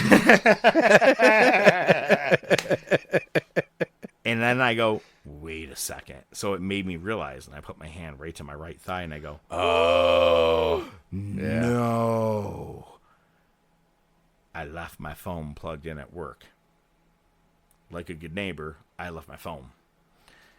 And how am I going to fucking get a hold of anybody? They're all in my phone. Mm-hmm. And my wife is like, well, you gave that one dude a ride home. Maybe you can drive over to his house and go ask him to get in touch with someone who can get the key. And I go, it was his birthday today. He's meeting his family at 5:30 for dinner. Why are you shitting me? I'm already fucked. And I was like, oh, my God. Bro, Can I ask you a question? When is the last time you went? If you can ask me a question, give me a chance to answer. Unless the question's, hypothetical, in which case the answer is obviously yes. I want to ask you a question. When is the last time you went 16 hours without your phone being by your side? None. Bro. I can't remember the last time I took a shit without Googling or YouTubing something. And I was like should my shit look like this? You want to know how fast poops were last night? Quick. Apparently, I gotta get out of there. You can get it done in 3 minutes. yeah, most not normal 25. healthy people. Bro, it was so fucking bad. But the problem is, every one of my notes for the podcast, the pay-per-views I watched, all that shit was in my notes. And I go, oh my God, I can't even prep for the fucking podcast in advance. And I'm like, I can't do shit. I had to get on my computer. By the way, I get onto Facebook on my computer. Haven't done that apparently in a day or two. And it goes, what's your password? How's this? Nope. How's this? Nope. How the fuck should I know? How's this one? Then I go, forgot password. Bro, and this is a true story, I had to change my password yesterday. I don't even know if I fully remember it. I had to change my password yesterday to get on Facebook, to get on Messenger, and say, hey, Joe, I'm not going to be around tonight, and I cannot fill out the doc for the podcast. Also, if you write back to me, think of this as 2006. I may not get back to you for several hours. I'm on a computer. And it's funny because I was like, I got to take a shit. And I'm like, I wish I had my phone. My wife's like, bring the laptop. I go, it's going to burn my thighs. I'm not doing that. It's not 2006. Fuck this shit. I'm going to singe the leg hairs off my leg. So, it has been so long since I have been without a phone. I was bored as balls last night. I was like, I don't even know what to do right now. Because even when I'm like, I'm going to have chicken nuggets. It's music, a YouTube, a video, wire, something. And I'm like, oh my God, what the fuck am I doing right now? I'm like, what year am I in? Hey, man, honestly, it was probably the healthiest thing for you. I think we all need a little bit of that. I'm sure it was, and it was nice, you know and it was cool. But also, I fell asleep out of boredom. And it's not because, I rely on my phone, I need my phone. It's more of the things I do to wind down at night, I use my phone. You know what I mean? Like YouTube music, shit like that. You know what I mean? Or scanning through stuff. It's just, it was just, it was tough, man. Well, you survived. That's all that matters. I'm not really sure I did. It's funny because my wife goes, what if happened if this was on the podcast? And I go, I'm putting my hand through the State Farm window just to get my goddamn phone back. Throwing a brick through the window. It's podcast night, bitch. That's dedication. Man, the next thing I see here on the docket for all this bring it to the table, I hope it's not kidney stones. All things must pass away. George Harrison. Oh. Yeah. You didn't write away. It just said all things must pass. That's why I thought it was a kidney stone. None shall pass. So, you and I have been talking off air. This has not made the air the last couple of weeks, but I told you Mama's interviewing for a new job, and kids both got new jobs, and I was interviewing I have been working with a recruiter. I've been talking to a recruiter about a potential job. As you know, I worked for this healthcare system that I currently work for I want to say 28 years. Maybe it'll be 29 this September. Christ. More than half of my life, man. Yeah, since I was in high school. And it's been a crazy ride. I've worked my way up the ladder, and I've made a career out of it. Oh, sounds horrible. Yeah, it actually is sometimes. It actually is sometimes. I've been in a company for 11, 12 years. I'm like, fuck me. I want to fucking put a gun in my mouth. Yeah. So I'm like, you're over here for 28 years. I'm like, oh my God. I don't have family members I've talked to that long. I know, right? For real. Turns out after we recorded last week, I did have an interview, and it was on Wednesday. And it went really well. They asked me, I think, about 5 technical questions regarding, what I do. And I nailed them. I mean, I could have done them in What my does sleep. IT stand for? Yeah. Well, yes. You see, the thing about that is, so interview went well. 15 minutes after the interview, the recruiter calls me and says, they're offering you the job. Wow. Wow. So I'm done. I'm leaving. I'm out. I took the new job. But, yo, when they call you 15 minutes after, I hope you got the money you were looking for, because 15 minutes after means they need you. Well, let's put it this way, because I don't like to talk specifics. I don't want you to give me a number. I'm no, just saying, no. And I hope wouldn't you're give happy. you a number. I wouldn't give you a number, off the show. Same. Right? I don't tell. I don't do anybody. that shit. I don't tell my mama. So, I but really I'll won't. put. My mom's like, "What are you making at your new job?" I'm like, "Enough. Fuck off." Enough. Yeah. Mine. Okay. So when I first talked to the recruiter, they had said X dollars an hour. Okay. Now I'm salaried in my current position. This new one will be hourly, but it doesn't matter. It's So they said X an hour. I'm like, okay, that sounds good. And she said, well, but there's no paid time off. So if I take a week off, I don't get paid. Ooh. No, well, now listen. So she said, okay, well, X is kind of like our starting point, but we can discuss. I said, okay. So I ran some numbers, and I figured X plus 5 puts me in a position where if over a 4-week span, if I take 1 week off unpaid, so I'm only getting paid for 3 weeks out of the month, I would still gross $600 more than what I make for 4 full weeks at my current job. I understand what you're saying. Okay. Right? Smart fucking tactic. So when I met with her, I said, well, I ran the numbers, and I said, honestly, with the no paid time off thing, I said, for this to work for me, I either need I need from X plus 5 to X plus 10. Mm-hmm. And she goes, we'll put it down at X plus 10. Brilliant. And legit bingo. fucking brilliant, man. Honestly, like I said, when I went in for my thing a couple weeks back, man, I was firing ready to go with everything I needed to. You have to be strong and smart and right with your numbers. Good for you, man. That was a good tactic. So, yeah, man. Very excited. Oh, look at the That'll pinky ring. I didn't think you had it in you. You know what I mean? It's pinky, huh? I don't need to edit again tonight, please. So, yeah, no, man, it's exciting. It's going to be crazy because my last day is the first day of a tournament in Niagara Falls for my kids' baseball team. Oh. So I'm going to have my last day, go to Niagara Falls for the weekend, and then come back and start a new job. Hey, remember I needed that time off? I'm also going to need it again sooner than you think. Yeah, no shit, right? So, no, man, it's exciting, though. Congrats. There'll be a little bit of travel. Thank you. So today I actually spent a lot of time, emailing people at work, being like, yo, just a heads up, I'm out this bitch. So it has been a pleasure for only you.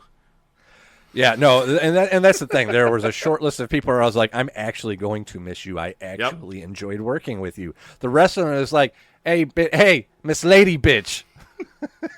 Fuck you. You're cool. You're cool. Fuck you. I'm out. Fuck you. I'm out. Oh, I've always wanted to leave that way. The best way I ever left the job, I was working at FYE. The CD radio. Or that's how long ago that was. Yeah, DVD store. The guy was a total dickhead and started reducing my hours. And I go, hey, man, just a heads up. I got to put my next 2 weeks in. And he goes, all right. And I go, also, I need the next 2 weeks off. He goes, are you fucking with me? I go, no, not at all. And I started my next job at the jewelry store. And I was like, no, I'm not fucking with you at all, man. I'm like, I'm not wasting my time. You're not wasting mine. Let's get this done over with. Mm-hmm. Can I get an amen? Go to the wars. Monday Night Wars! Marty, you've got to come back with me. Where? Back to the future. Wait a minute, Doc. What are you talking about? What happens to us in the future? What, do we become assholes or something? Give me a hell yeah!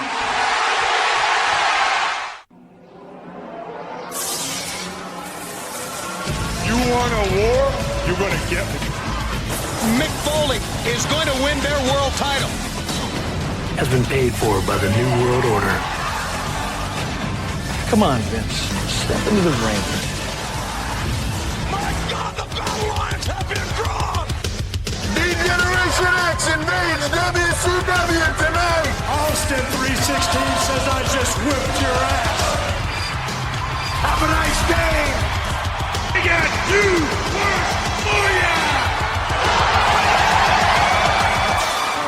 ya. It was December 4th in 1995. It's the Monday Night Wars. You got Raw, you got Nitro. And I got to be honest, I had a long week. I didn't get the chance to see it. Oh, yeah, what happened? Well, we're going to blow through this quick. You know, it's funny. I told you at one point I was 4 weeks ahead. I've caught up because I just didn't do any wars in that 4 weeks. So now I'm completely caught up and have to start watching again. What, did you see this and you're like, oh, I give up? No, not at all. Not at all. Don't know if I have enough time. So, yeah, we'll start with Raw. We open up with Spark Plug Bob Holly versus British Bulldog with Jim Cornette. Bulldog wins.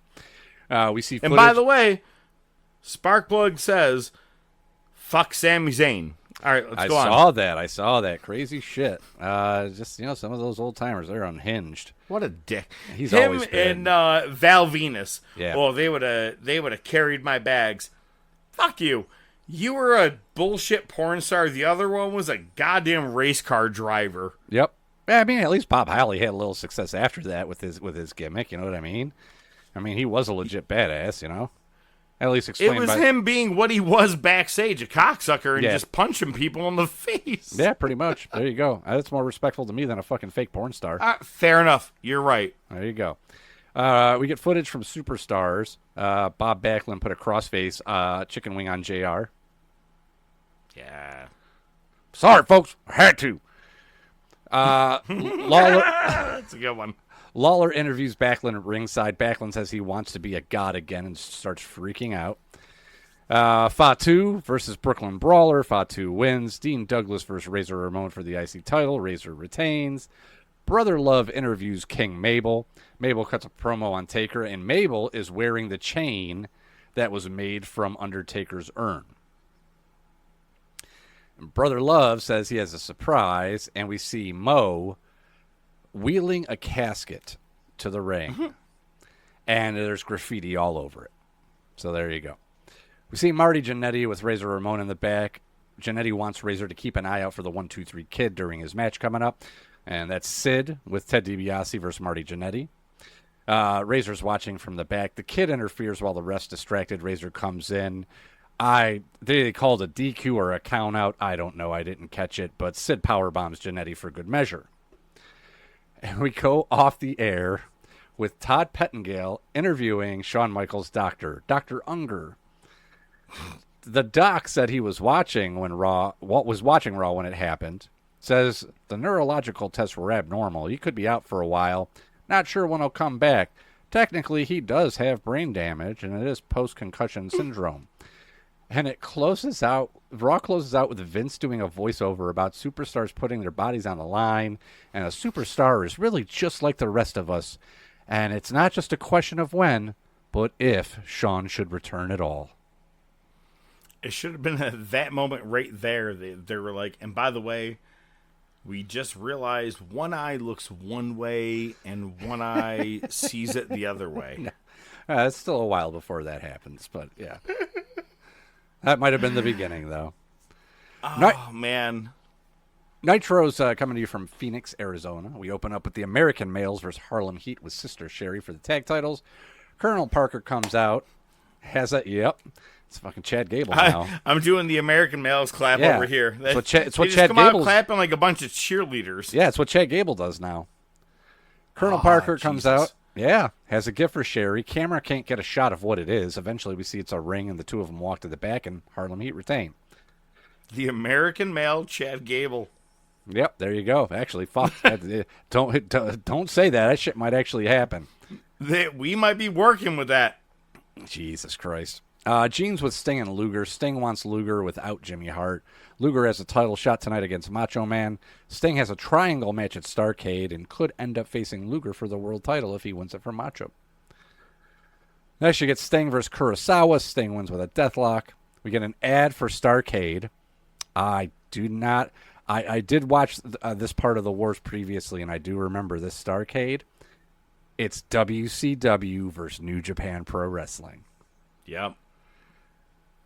which is the one and only Starrcade that they do this way. Mm-hmm.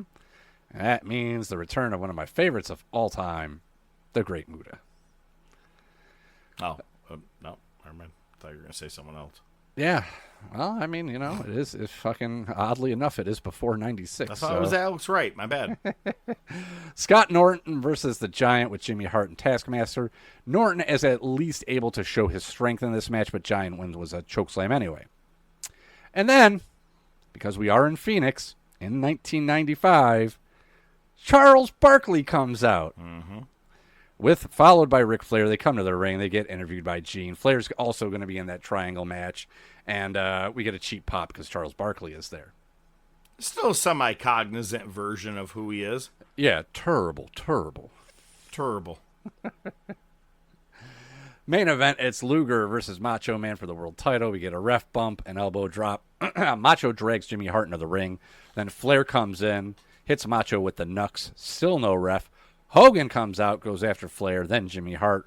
Ref comes to, calls for a DQ. Hogan's apparently on probation. Sting comes in. Hogan hits Sting on accident. The two of them shove. That's Nick. Yeah, that's Nick. Hey. Macho breaks it up. Gene comes to the ring for an interview. Hogan wants to know what the deal is with Luger, and Sting says, hey, man, I'm on your side, but Luger's my best friend. I'm trying to straighten Luger out. I don't know, Macho, why you keep down on Luger. Hogan says Macho called out Luger from the get-go. Keep Luger out of my way. Okay.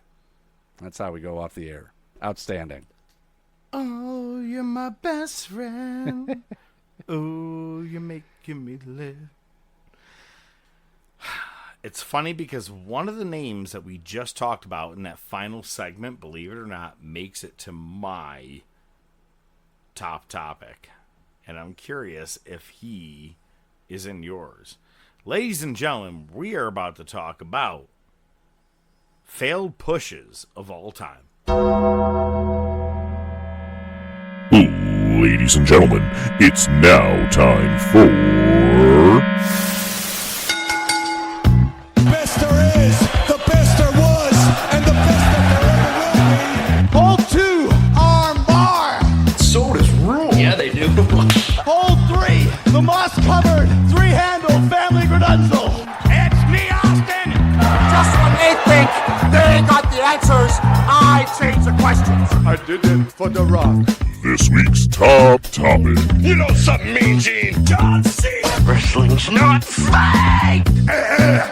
The Rolex wearing one, diamond ring wearing one, kid stealing, woo, wheeling dealing one, limousine riding one, jet flying one, son of a gun, woo. Sierra Hotel, India, Echo, Lima, Delta, Shield. If you smell. The following ranking order and final decisions are a completely bias-based order, based off The Professor and ODM made it. And as always, they like to let you know they have not worked in the business, but have been lifelong invested fans much like you, our listeners. With not only their opinions involved, but with countless amount of hours of research done each week, they make sure to provide proper facts and history to back it up. However, they do know that your opinion may vary from theirs. If there is anything you want to chat about, bring to their attention. If there is something they missed or forgot, or you just want to let them know they are out of their freaking minds, feel free to shoot them a message on Facebook or Twitter, or email them at thetopofwrestling@gmail.com. As always, they do appreciate all feedback and continued support. At the end of the day, they want to make sure that you do see the best of the best before you die. And now, this week's top topic. Number 1 beginning failed push. This podcast. All right. So, what kind of list do you have put together, ODM? Just some random shit that you're probably going to take all of them, but we'll see how it goes. I don't have a whole lot here. Well, hang on. I can take over what you don't have if you want to use yours first, because I'm sure I'm going to probably beat yours, I'm sure, but hang on. I probably have about 30 to 40. That sounds about right, yeah. I struggled to get to about 10, so. I got a big piece of paper here, motherfucker. Of course you do. You know what? Give me your 10. Let's just do it. Sometimes you run all the wars. Sometimes I run all of the top topic. Let me give you a moment. Tell me yours. Show me yours, I'll show you mine. Ay, okay. Oh, great show name.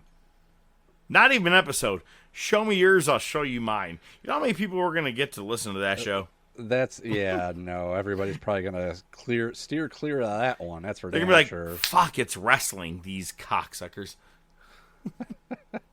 All right, are you going to give me your list, or do I have to read people off first? I'll start with a few. I'm just doing some last minute scanning through my shit here. I just kind of want to take a look. I'm here. sorry. Do you want me to check back while you do work?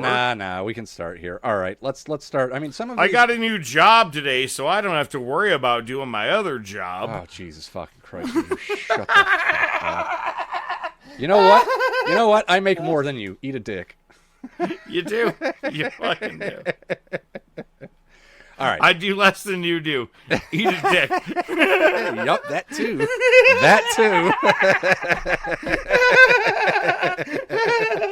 This may be my favorite part of our show ever.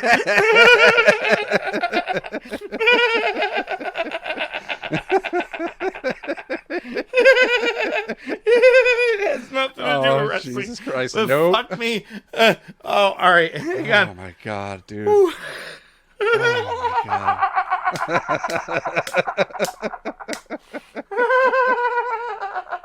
I'm fucking dying. Oh, all right, here we go. All right, here's the deal. Give me your failed pushes. You said you only had like 10 or so? 1, 2, 3, 4, 5, 6, 7, 8, 9, 10. I actually have 11. All right, do me a favor. Let's just hang on. Give me 2, 3. We'll move around. If I hit one of yours, it sucks, but cut me off. Yeah, because we'll get through this quick. You're gonna have a lot more, and there's probably a lot that I left out here. But I'm not. All right, so let's start here. Ryback. Oh, he's on my list, man. 100%. Please explain why. Yeah, I mean, he was basically Goldberg light, without the charisma, and they put him in a prominent role with CM Punk against the Shield. I mean, how much more exposure than that can you actually get at that time? And Cena and everybody else at that point. And it just went nowhere.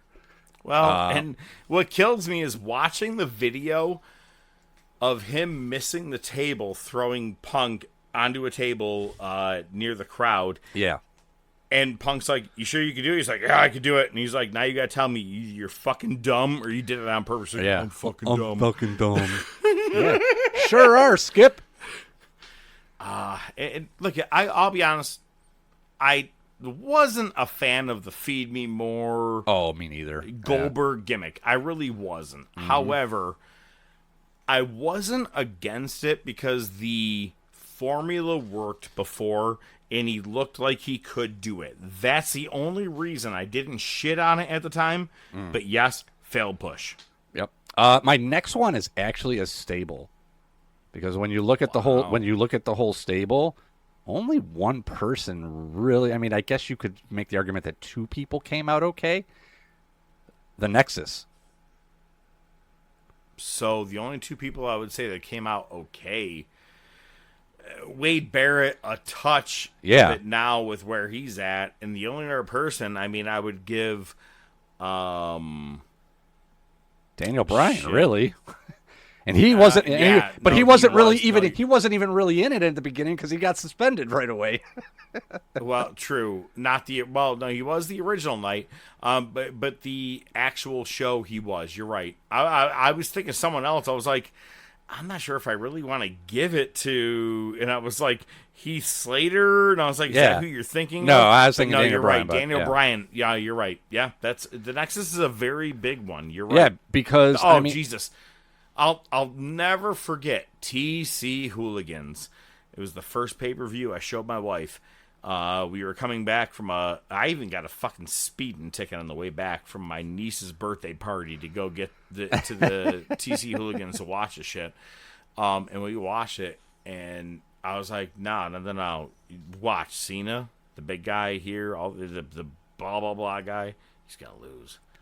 And then he won it, and I'm like, I'm going to have to explain a lot to you on the way home. Yeah. Let's go. Yeah, they got buried right away. I'll give you one more, and then I will turn it over to you, let you do some. Jack Swagger. Mm-hmm. I do believe I have Swagger on my list somewhere in here. Yeah, he's in there, yeah. It sucks because I will say this. This sounds really stupid, but if everything looks good in place as it happens, it's the shit. It took Jack 45 seconds to get the briefcase off of the hook at WrestleMania 26. You go back and watch it now. It's edited. It's like fucking 10, 15 seconds. It took him a long fucking time. Right. I'm not going to say that actually took the wind out of the sails, but I'm not saying it didn't. I think he could have been pretty good, but I also think they pulled the money in the bank trigger way too fast on him, and he went for... Edge took out Chris Jericho because Jericho beat Edge at WrestleMania 26. And then right there on that SmackDown, Swagger beat Jericho. He held the title a fucking month. So you're 100% right. That is a mega fail. After that, the best thing he's ever had is a purple hat. Yeah, which says a lot. And power schlap. Yeah. I'm serious. Are you sure you don't want to go through the rest of yours? Because I could probably swipe yours out by an accident. All right. Yeah, I mean, I'll go through mine and we can just discuss, and then you can take over what's left. I'm all for it. Yeah, let's do it. This one, it might be a little controversial, but I mean, I still think it was an attempted push that just backfired completely. Tank Abbott. In TNA, I'm assuming you're talking about. No, WCW. Oh, WCW. That's who I meant. I swear to God. Wait, nope. I was I was thinking of maybe Tito Ortiz. I think who was in TNA. Yeah, you're right. Tank 100%. Yeah, I mean, just this badass OG UFC fighter, and you brought him in, and it was just fucking awful. It was just dog shit. Yeah, I'm on the same page. All right, let's see. Next, I have not Lex Luger, the narcissist Lex Luger. Okay. So I'm going to chime in. It's one of the guys I have, so I might as well chime in right now with this, since you're at a pause. Not just the narcissist, I think even the U.S. Express Lex Luger. Mm-hmm. But to be honest with you, I think the Four Horsemen Luger, I think the Good Guy Luger, I think anything WCW Luger. Wow. I think Lex Luger overall was one of those guys they wanted to keep pushing because he had the look. He did have athleticism. He could wrestle. He could do a shit. However, I think his fucking promos probably stopped him more than anything, to be honest with you. He always stuttered through shit. Yeah, no, he but I'll be honest with you, I think he is a failed push on multiple levels from WWE, WWF, to WCW. Yeah. No, fair enough. I see what you're saying. I still love his selling because every time he gets hit, ow! Ow! He just always that loud exclamation, and every time he took a fucking bump, it was great. But I don't know, man. I think I remember too many shit moments of his. Sure, and there's a lot of them. Good moments. And there's a lot of them. So yeah, I mean, I definitely see what you're saying. So I mean, fair enough. We'll just call it Lex Luger as general. Yeah, just Lex Luger, not just narcissist. Lex Luger, not Lex the narcissist. Luger. Just Lex Luger. This one's going to be a fun one. Bart and Billy Gunn for different reasons. You got Bart Gunn. I agree on the Bart.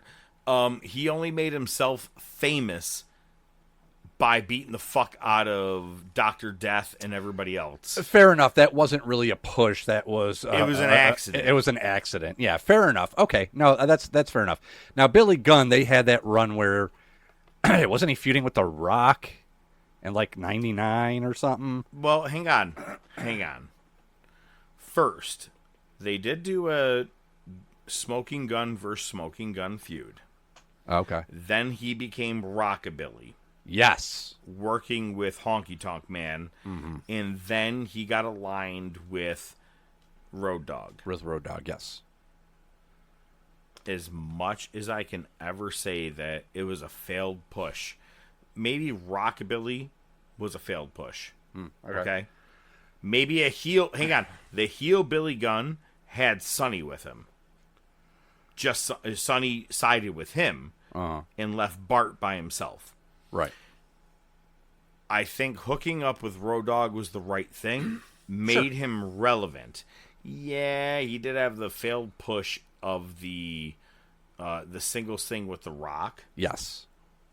I will give you that. But overall, as a wrestler, even when he was going against The Rock, he was still the same badass Billy Gunn, if you will.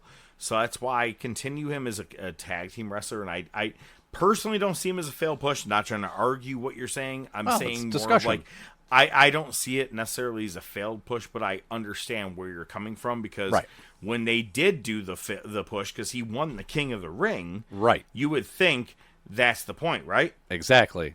Never went anywhere. There is a failed singles push on him for sure, but career-wise, not totally. It wasn't a killer for him, that's for sure. All right, fair. I'll give you that. Yeah. Next, Ahmed Johnson. Haha, he's on my list. Of course he is. I'm off my Prozac. Have you seen the video of him? I think it's either Warzone or Attitude, whichever video game it is. And when you click on him, he's like, come for you. And you're like, huh? I'm going to choose him. I still say my favorite moment is when Goldust kissed him and he started like ripping doors off the hinges. Yo, showed his homophobic side like you wouldn't even believe. Oh, it's so great. There was a race and homophobic side. No, I do. Hang on. All right, first night, Farouk breaks Ahmed's ribs. Yeah. First night that Farouk comes in. And there's like a weird joust between the both of them, I really feel like. And I hate to use this wording, and please don't think I'm being like political racist, this, that, whatever. Power through it. I feel like I think it was more of like I want to be the top black guy here in wrestling or in WWE, and Farouk didn't like Ahmed. Ahmed didn't like Farouk, and that was real life bullshit. Well, and Ron Simmons already was an established name. He was, and he hated that he had to come in under Farouk Assad and had to go under Ahmed Johnson at this point. Right. So it's the question of, was that first kick to the ribs intentional? For real? Yeah. I'll be honest with you, though. I think Ahmed, he had the look. He really did. He did. Do you think he could have ever been a WWE champion? I think he had the look that could have been it. Sure. And I keep saying the look. Mm-hmm. Athleticism, match for match, no. I don't think Ahmed Johnson was ever there, but they wanted him to be. Yeah. And he looked like he really could have been. And I was an Ahmed fan at the beginning of 95. Sure. Man. When he first came in there, I was a fan of him. But yeah. At the same point, after a while, you're like, oh, this is all you have to offer. He was almost like Hogan or Warrior. It was just a bunch of power moves here and there. And he just the person that Hogan hates. That's it. Yep, there you go. So this next one is going to be interesting because I feel like this is another one that could be a discussion. And you can't necessarily blame the failed push on the wrestler or even WWE. And I'm talking specifically his time in WWE, and it's Dr. Death Steve Williams. He's on my list. Yeah. The whole thing with buddying up to JR and like putting up his own announce desk, and then the King of the Ring just halted everything.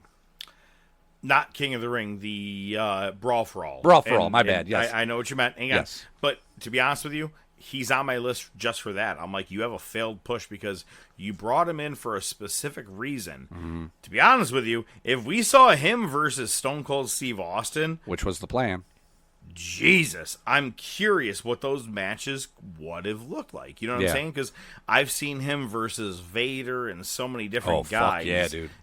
Stan Hansen, everybody in New Japan at that point, or even Noah. Yeah.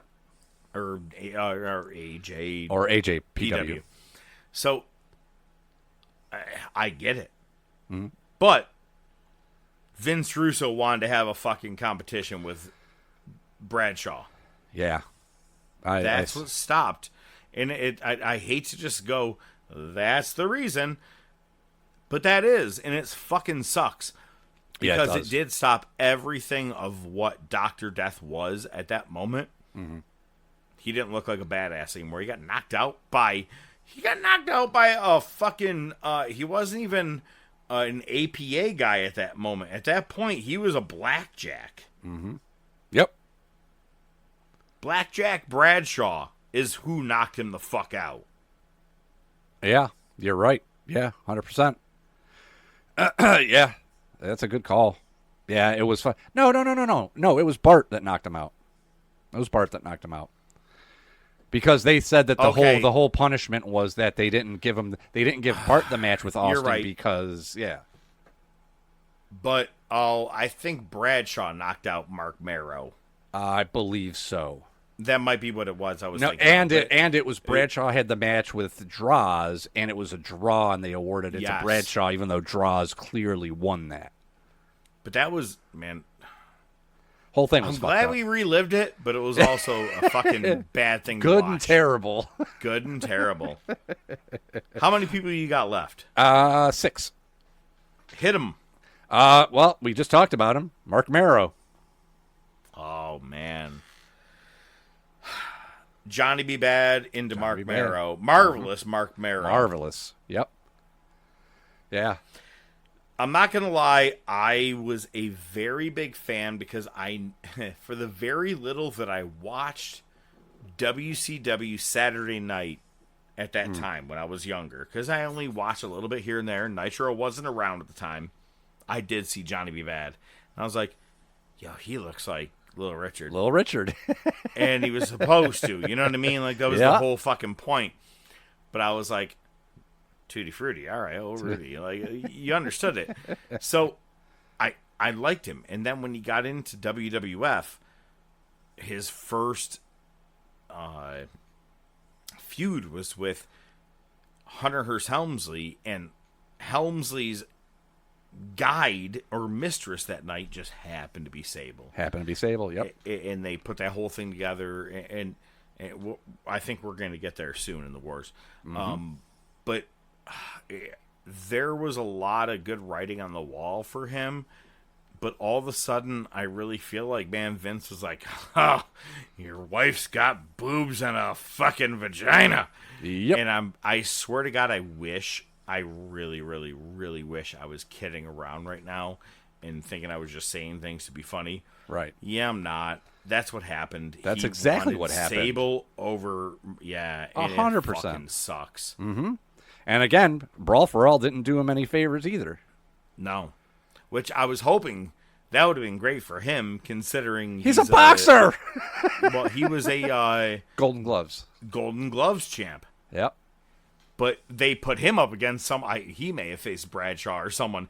He met with someone that was like, that's fine. I can still knock they knocked out, his though. ass out. Yeah, for real. Fuck, that bothers me so bad, though. Like, honestly, like, he chose TNA legitimately over Mark Marrow. That's a horrible failed push. Absolutely. Wow, what else you got, man? Please make me sad. Keep going. Rikishi Fatu. No, Rikishi Fatu. I think they gave him enough opportunities. Fuck him. They gave him a face opportunity. He was the fucking, play it straight, don't do drugs. I'm a man. You can be a guy that don't do drugs. And the Sultan. Then he was the Sultan. And then he was Rikishi.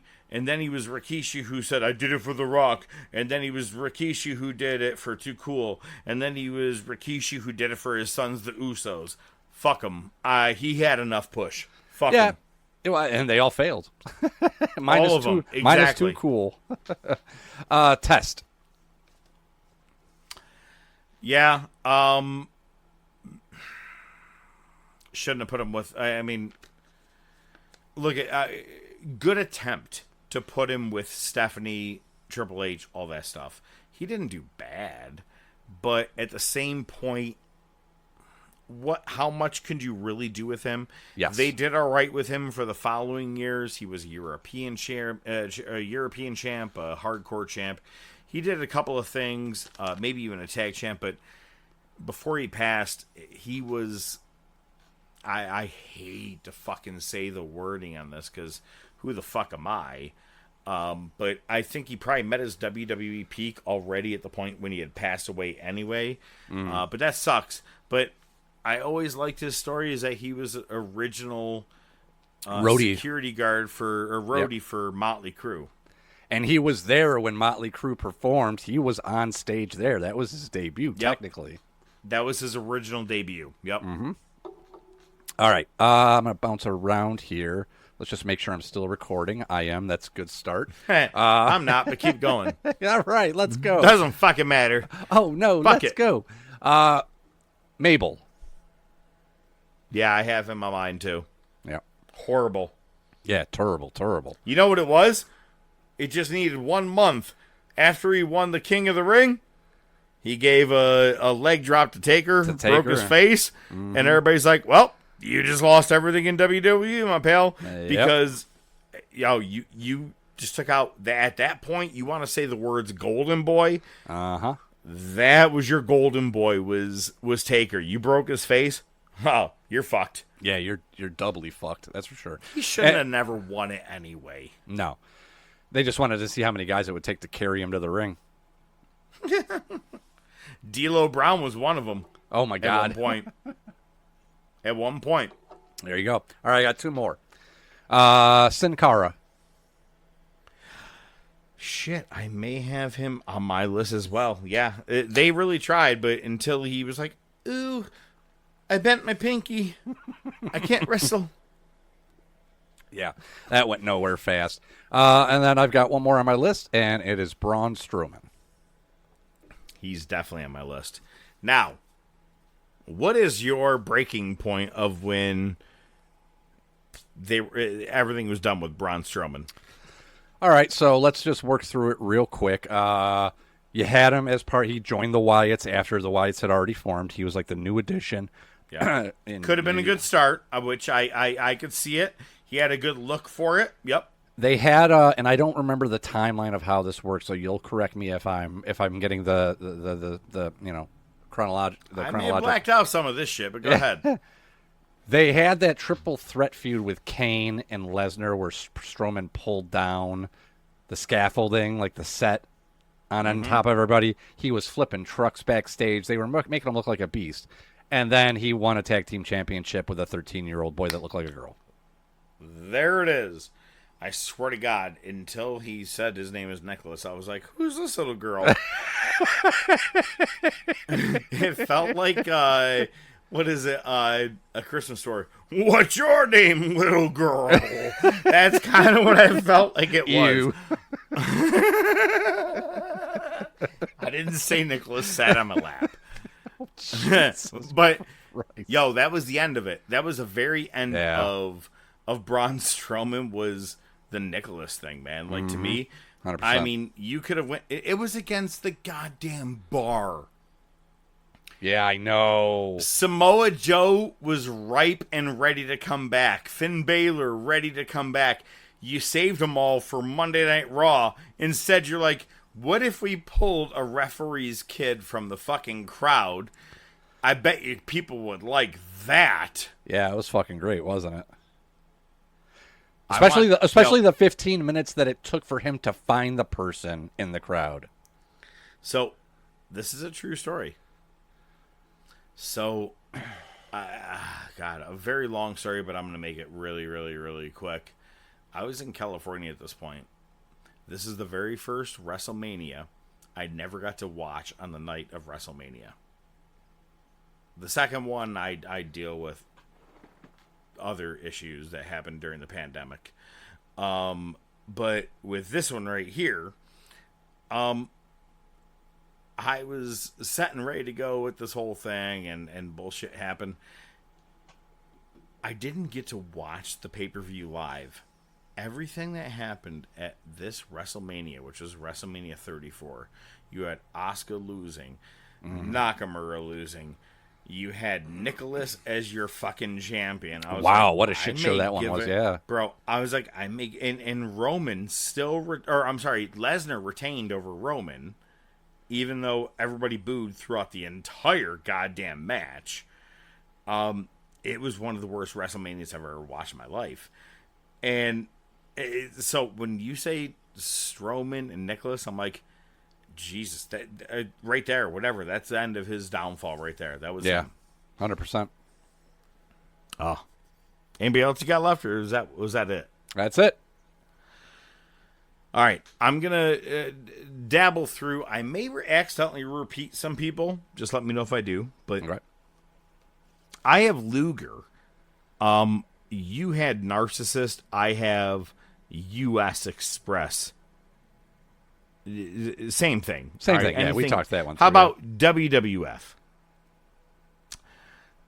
Now, this is going to be kind of controversial, but a failed push. Ultimate Warrior. Sure. I think he was fine for the Intercontinental title, but when Hogan passed that torch over to him, from him dropping it to SGT Slaughter, I don't think he drew any more attention. No. He was difficult to work with, as everybody has ever fucking said. Everybody from, even managers watching from the outside, they're like, oh, he was dog shit to watch Andre work with. Diesel. Look at, I did Kevin Nash. I think his 1995 WWF title run, Diesel, I think that it was a fail. I think that Vince thought it was going to be something big, and it was just okay. I'll give you an okay. I don't think it was fully failed, but I think it was an okay. But it gave him a little push to head to WCW and become the Hall and Nash. Fair enough. You said Braun Strowman. Got that. Vader. Yeah, in WWF. In WWF. I only in WWF. And some of these are kind of back and forth, but for sure in WWF, I think Vader was a failed push. 100%. And I blame Michaels. Sure. Didn't help. That's for damn sure. No, 100%. Great Khali. Yeah. That's someone, it was a Vince push that he thought was going to be something big. We can make him a world champion. They actually gave him a goddamn world championship, and everybody hated it. Not like hated it as in, boo, we want a face to win. We're like, no, this is fucking dog shit. Go home heat. Yep. Yeah. X-Pac heat. Ludwig. Ludwig Borga.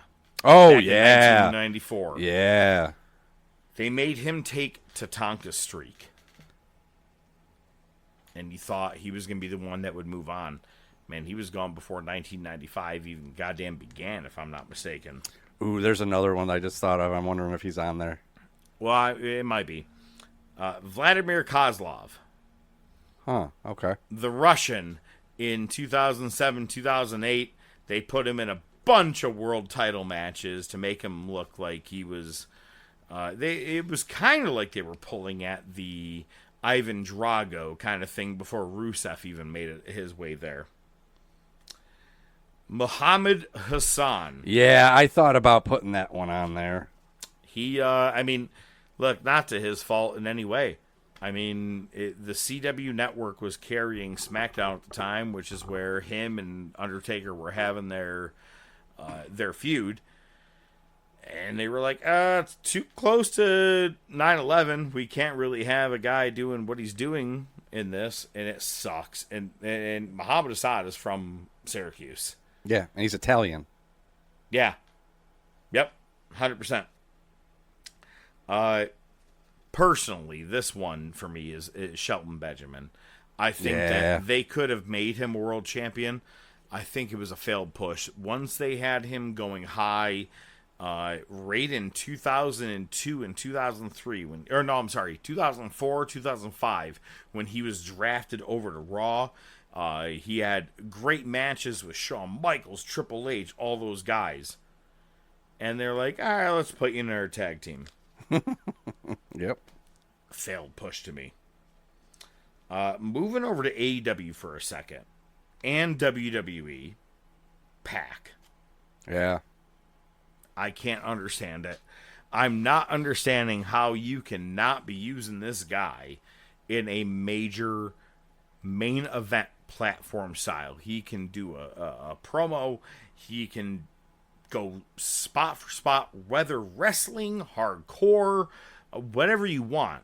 Pac is a solid package. And yet, both Tony Khan, Triple H, Vince McMahon are like, nah, he's too little. Why the fuck not make the littlest guy in your roster your world champion? It's like, it's a great underdog story, man. People are going to buy tickets for that. You did it with Rey Mysterio. Thank you. No, they did it because Eddie fucking died. Yeah, good call. Austin Aries follows right along. It was one of those things. Even Aries looked at the TV screen or the camera and was like, I'm out of here after tonight. He gave up on WWE television. Bray Wyatt failed pushes. I'm sorry. He's a failed push in every way possible.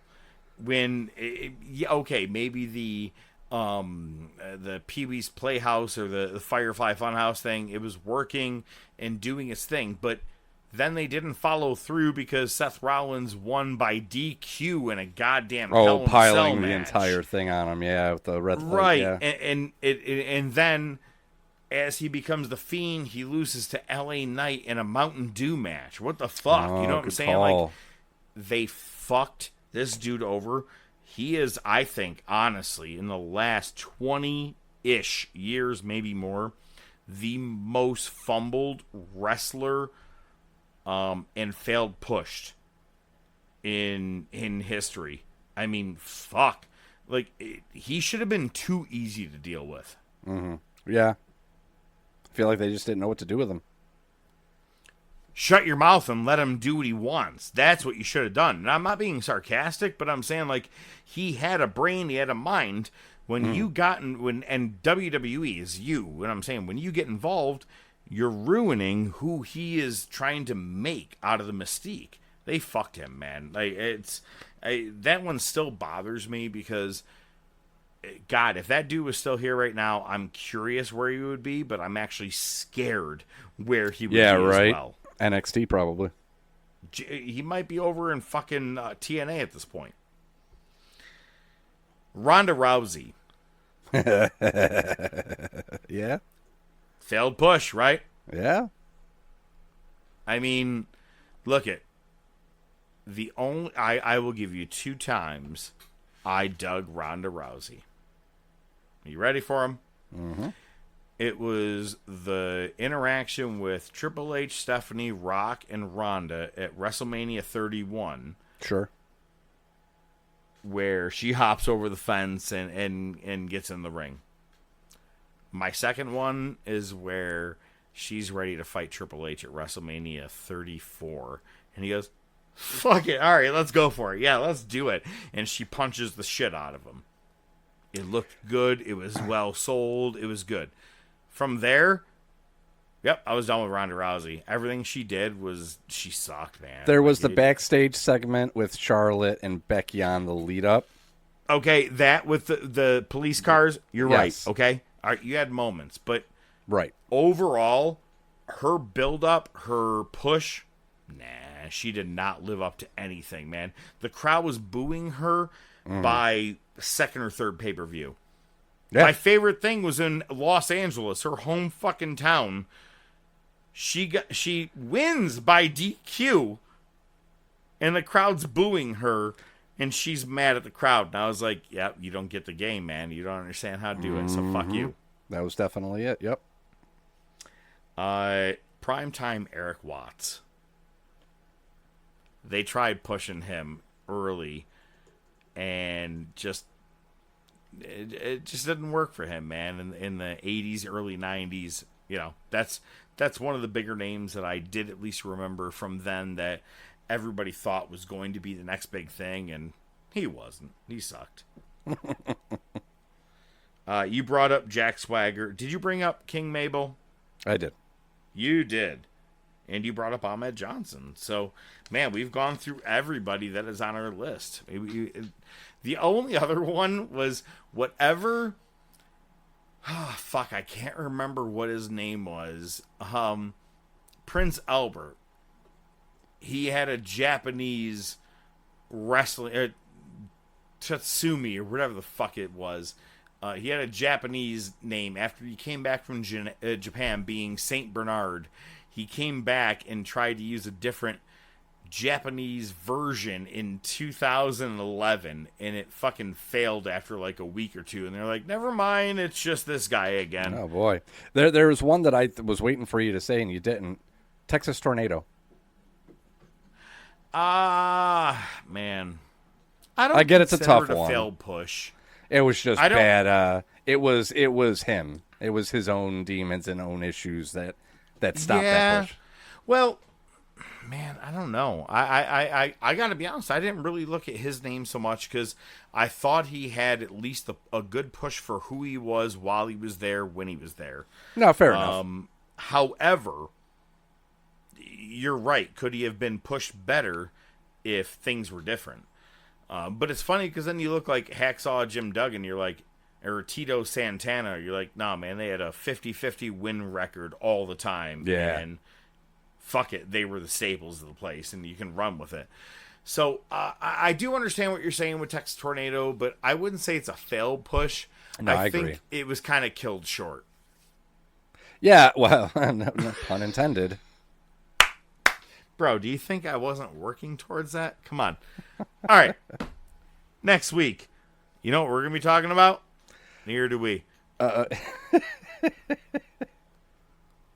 It'll be a failed top topic. But we will be back next week. It is the Top of Wrestling Podcast. I'm the Professor. I bid you a farewell. He's ODM.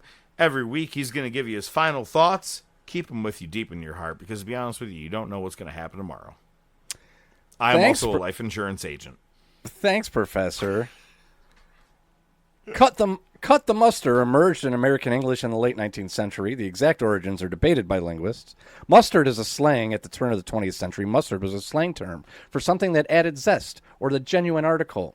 The verb cut was used to mean performing and or executing an action, as in cut a fine figure. It could also be a play on military terms, some suggesting that it's a slang variation of the military phrase to pass muster, which means to successfully pass a troop inspection.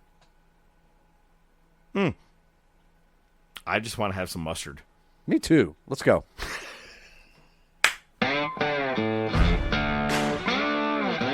The Top of Wrestling Podcast is brought to you by The Top of Wrestling Podcast. Your hosts are the Professor Mark Fantasia and ODM The Doc Joe Rizzo. Feel free to reach out to the show by email at thetopofwrestling@gmail.com, on their Facebook page, Twitter page, Instagram page. Remember to subscribe, like, and share. You can listen to the show on most popular platforms, including iTunes, Spotify, Podbean, Amazon Music, Pandora, and YouTube. Without your continued support, it would be just some guys talking wrestling, which is pretty much what it is anyway. Good night, folks.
I see you have your Pride shirt on. Wow, that's a good one. That's really fucking good. Wow. How are you gonna fuck with the best in the world, man? Like, for real? Like, that's how we're starting this week? Listen, I'm just piggybacking off of what Lil Jon did, but it was still fucking funny as balls. Come on. Oh, man. All right, that's fair. The reason I was late to hopping on to the call, which I'm glad it wasn't much too later than you, but my wife's like, yo, the neighbor. So, not the one that's across the street, Al, that's all fucking weird. Right. The guy next to us, he's I want to say this the most correct way, ex-military douchebag. Okay? Nothing against military America, blah, blah, blah. Okay? That's where I'm going with this. One of two cars are in his driveway right now. Okay. So his wife's not home. We had a mega storm today over here. Branches fell everywhere. So glad both of us were at work because they would have landed right on our fucking car. Like some big size ones, like ones that I had to carry two-handed to get to the backyard to use for eventual firewood.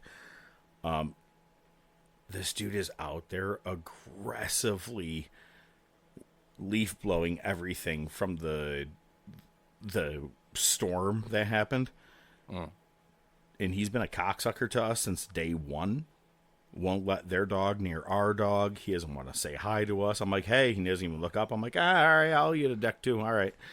And he just came up to our steps for no reason at all and just was leaf blowing it and leaf blowing the rest of our driveway and everything else. And I go, and my wife goes, what the fuck is wrong with him? Is he on drugs or something? I go, wait, is the wife's car home? She goes, no. I go, yeah, they got in a fight. Yeah, there it is. She's home at this time at all times. Like, guaranteed they're both home at this time. I'm like, yeah, they got in a fight. So he was just doing shit just to be away from her. Yeah. And I was like, here, man, I'm going to open up the backyard. Please feel free. Yeah. Go ahead and mow that shit while you're at it. All right. So, you got anything before we need to hop into the wrestling train? Baby, come back. You can blame it all on me. And I just can't live without you. Can I be honest with you? So, my wife got me with that one once when we first started dating. It was one of those things where you walk away mad, but you weren't mad. It was play mad. You were like, it was a flirtatious mad, right? Sure. Yeah. And I was like, all right, fine, whatever. And I walked away. She goes, baby, come back. And I walked back, and she goes, you could blame it all. I'm like, motherfucker. She got me, dude. You know, I got. So, I was flipping. So every time I hear that song, that's what I think of. I'm like, motherfucker. That's one of those Mike-isms, Wiesner-isms, where he'll just blurt that out. You'll be high as balls, and everybody will just be standing there, and he'll just go, baby, come back. It's just one of those things. I was coming back. I'd be the first to follow up with you. Blame I it do it all on the time. me. I was coming home from the game, and I was flipping through the Sirius XM, and it landed on Yacht Rock, and that was on. I was like, yeah, I'm listening to this. Now, I still love the video of you guys doing Blame It on the Rain. Blame It on the Rain, yeah. It was right after I'd watched that documentary, and that was the first episode, was them singing it. It's fucking great. No, the only story that I'll tell, and the only reason I'm telling it now is just because I want it down. Maybe we can use it as a hidden track, but I don't know where I would work it into the episode.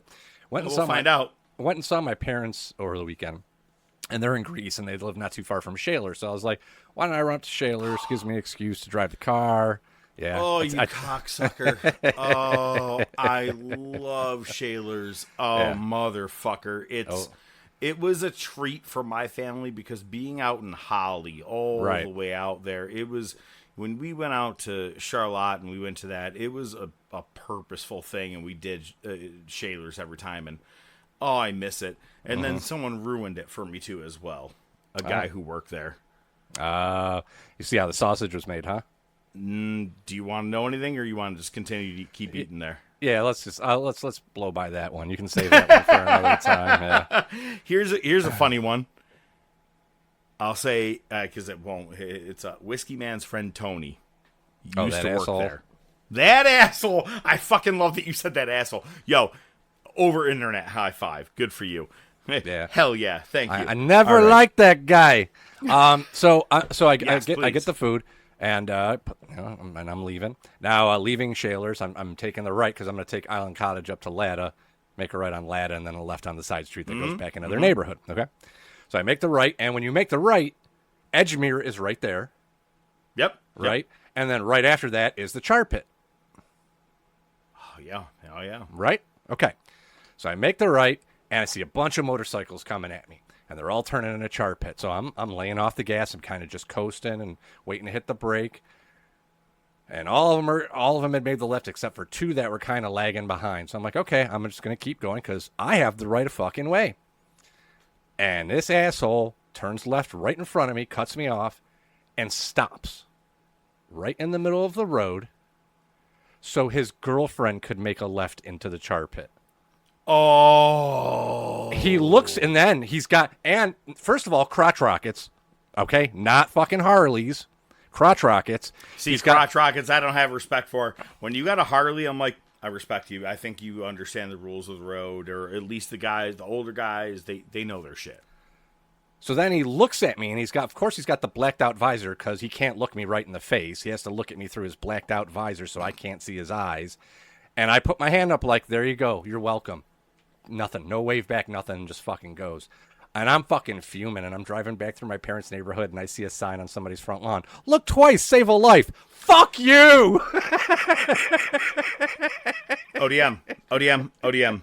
I swear to God, on my life, my next following statement was going to be, look twice, save a life. It bothers me because now it's legal in California, which blows my motherfucking mind. But the people who split lanes, who go in between cars to avoid, you deserve to get ejected. And I want to do you remember the movie Armed and Dangerous? Oh, fuck yeah. Yeah. John Candy? John Candy. Yeah. Someone actually opens a door as he's driving by with his fucking bike. And I'm like, and I want to do it so fucking bad when I see him doing it. And it happened a lot in New York. In California. I fucking hate it.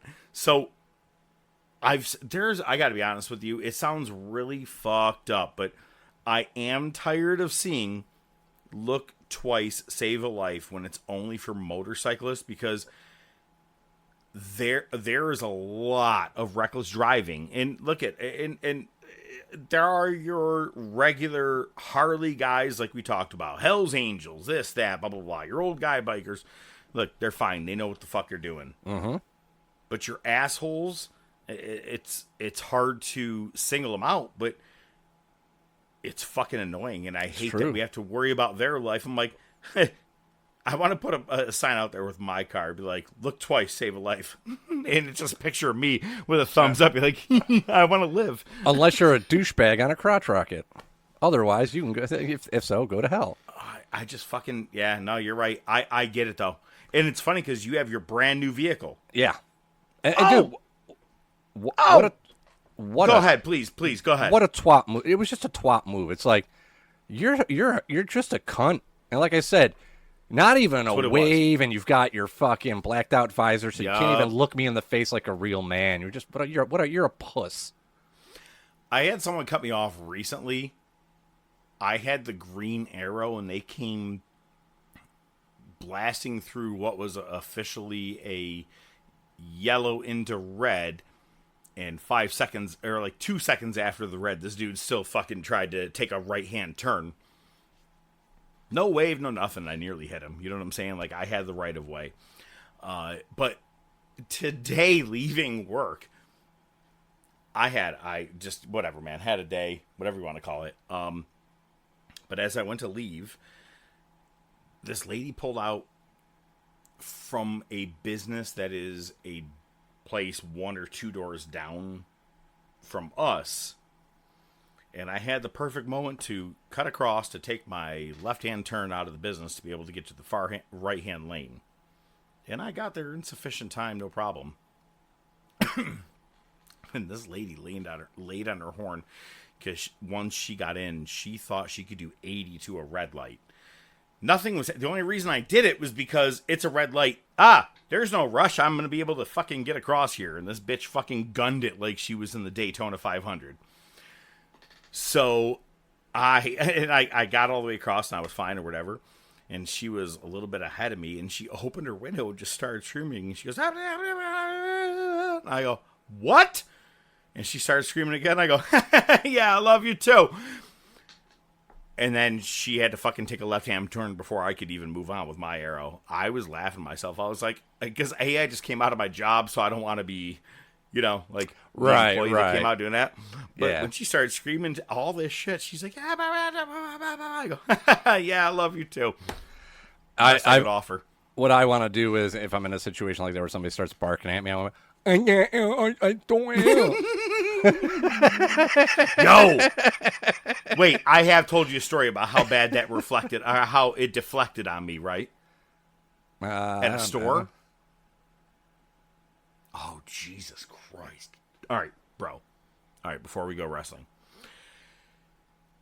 it was like 2019 or 2021. One of the times that my wife and I were back home for just visiting family while traveling on the road. And it was May, and it's my wife's birthday. And I was like, well, I'm going to go out. I'm going to go hit up some places, go see what I can find, yada, yada, yada. And I was at Marketplace Mall. I was like, well, let me check a couple places here or there, yada, yada, yada. And I stopped into, do you remember where S&K was in Marketplace Mall? Vaguely, yeah. That one little corner right next to, I think it was JCPenney's, if I'm not mistaken. That or Macy's, one or the other. Mm-hmm. Across from it was a sports store. And I walk in, and I'm looking around because I'm like, all right, my wife's a Yankees fan. Let me see if I can find her a Yankees hat, this, that, blah, blah, blah, blah, whatever. I'm looking around.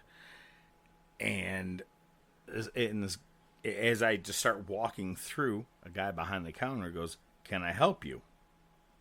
And in my head, I was like, I don't feel like fucking talking to anybody right now. I'm in a mood. I'm in a very bad mood. Actually, I know when this was, okay? I do remember. It was the time that myself and the Usos had things in common. Yes.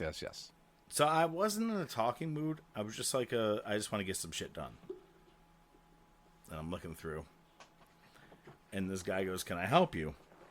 And I go, and I pointed at my ear and was like, yeah, I'm deaf.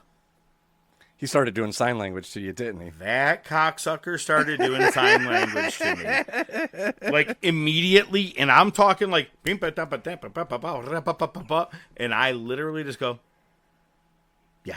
And I turned around and just walked out of the fucking room. I swear to God, just walked right out of the store with my tail between my legs and I just turned to the right and walked out. I'm like, we're done shopping here today. I think we're gonna order something. That's the plan. But yeah, dude, someone called me on my shit. So it's funny. You're like, you should do the whole, oh, I can't hear, huh? No. Last time I did that, it fucking backfired on me, and I will never do that again. Well, if somebody's barking at me, I'll do it. But no, I'm not going to do it. Yeah, absolutely. Oh, the barking, that's fine. Yeah, well, like I said, I still think that I love you. Because she got mad. She screamed after I said I love you. I don't even know what she said. I was actually jamming out. No bullshit. Talk on Indolence, the Avits. Just came on randomly on my shit. And I'm hearing the long, fast speech in the beginning. And she's like, bah, bah, bah, bah. And I'm like, reading and writing and thinking that there's a reason. Fuck you, bitch. I'm over here singing. Love you. So that was my day. Awesome. All right. Wait, how far are you in Ozark? I finished it. When I just said, so that was my day. How you doing, sir? My favorite is how they always go, of course it is. Who's that? The KC Mob. Of course it is. The KC mob.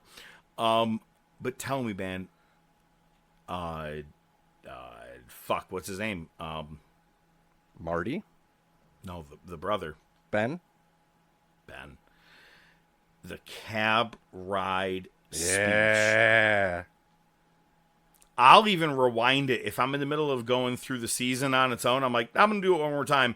He does it so good. He's like, and he knows it. And you got him crying. You got him happy.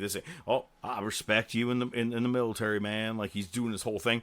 I'm like, how did this dude not get any form of an extra Emmy for just one episode? Whatever you want to call it. Like, he crushed it.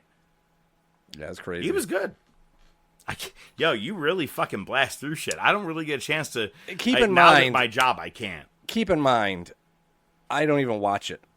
No, it's there. I but literally I'm saying, just have it on like through the day. So I mean, I can get through a fucking season in a day probably, because between work and cooking dinner, and you know what I mean. So it's funny you say that, because I can't wait to get to my bring it to the table, but I don't want to start season 2 of The Wire, because I'm like, if I'm not going to get into it for the next several nights, you know what I mean? Like, I want to be involved with it over and over.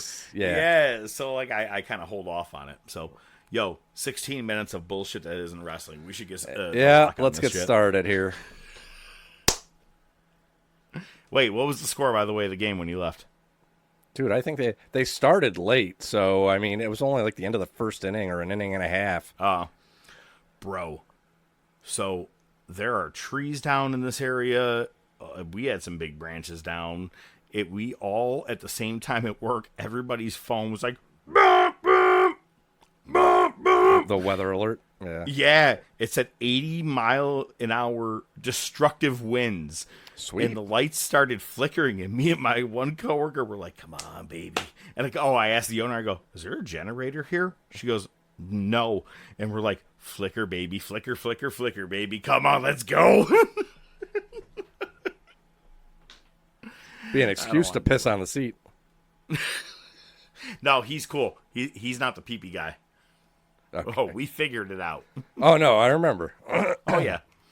All right, let's do some wrestling. Wrestling.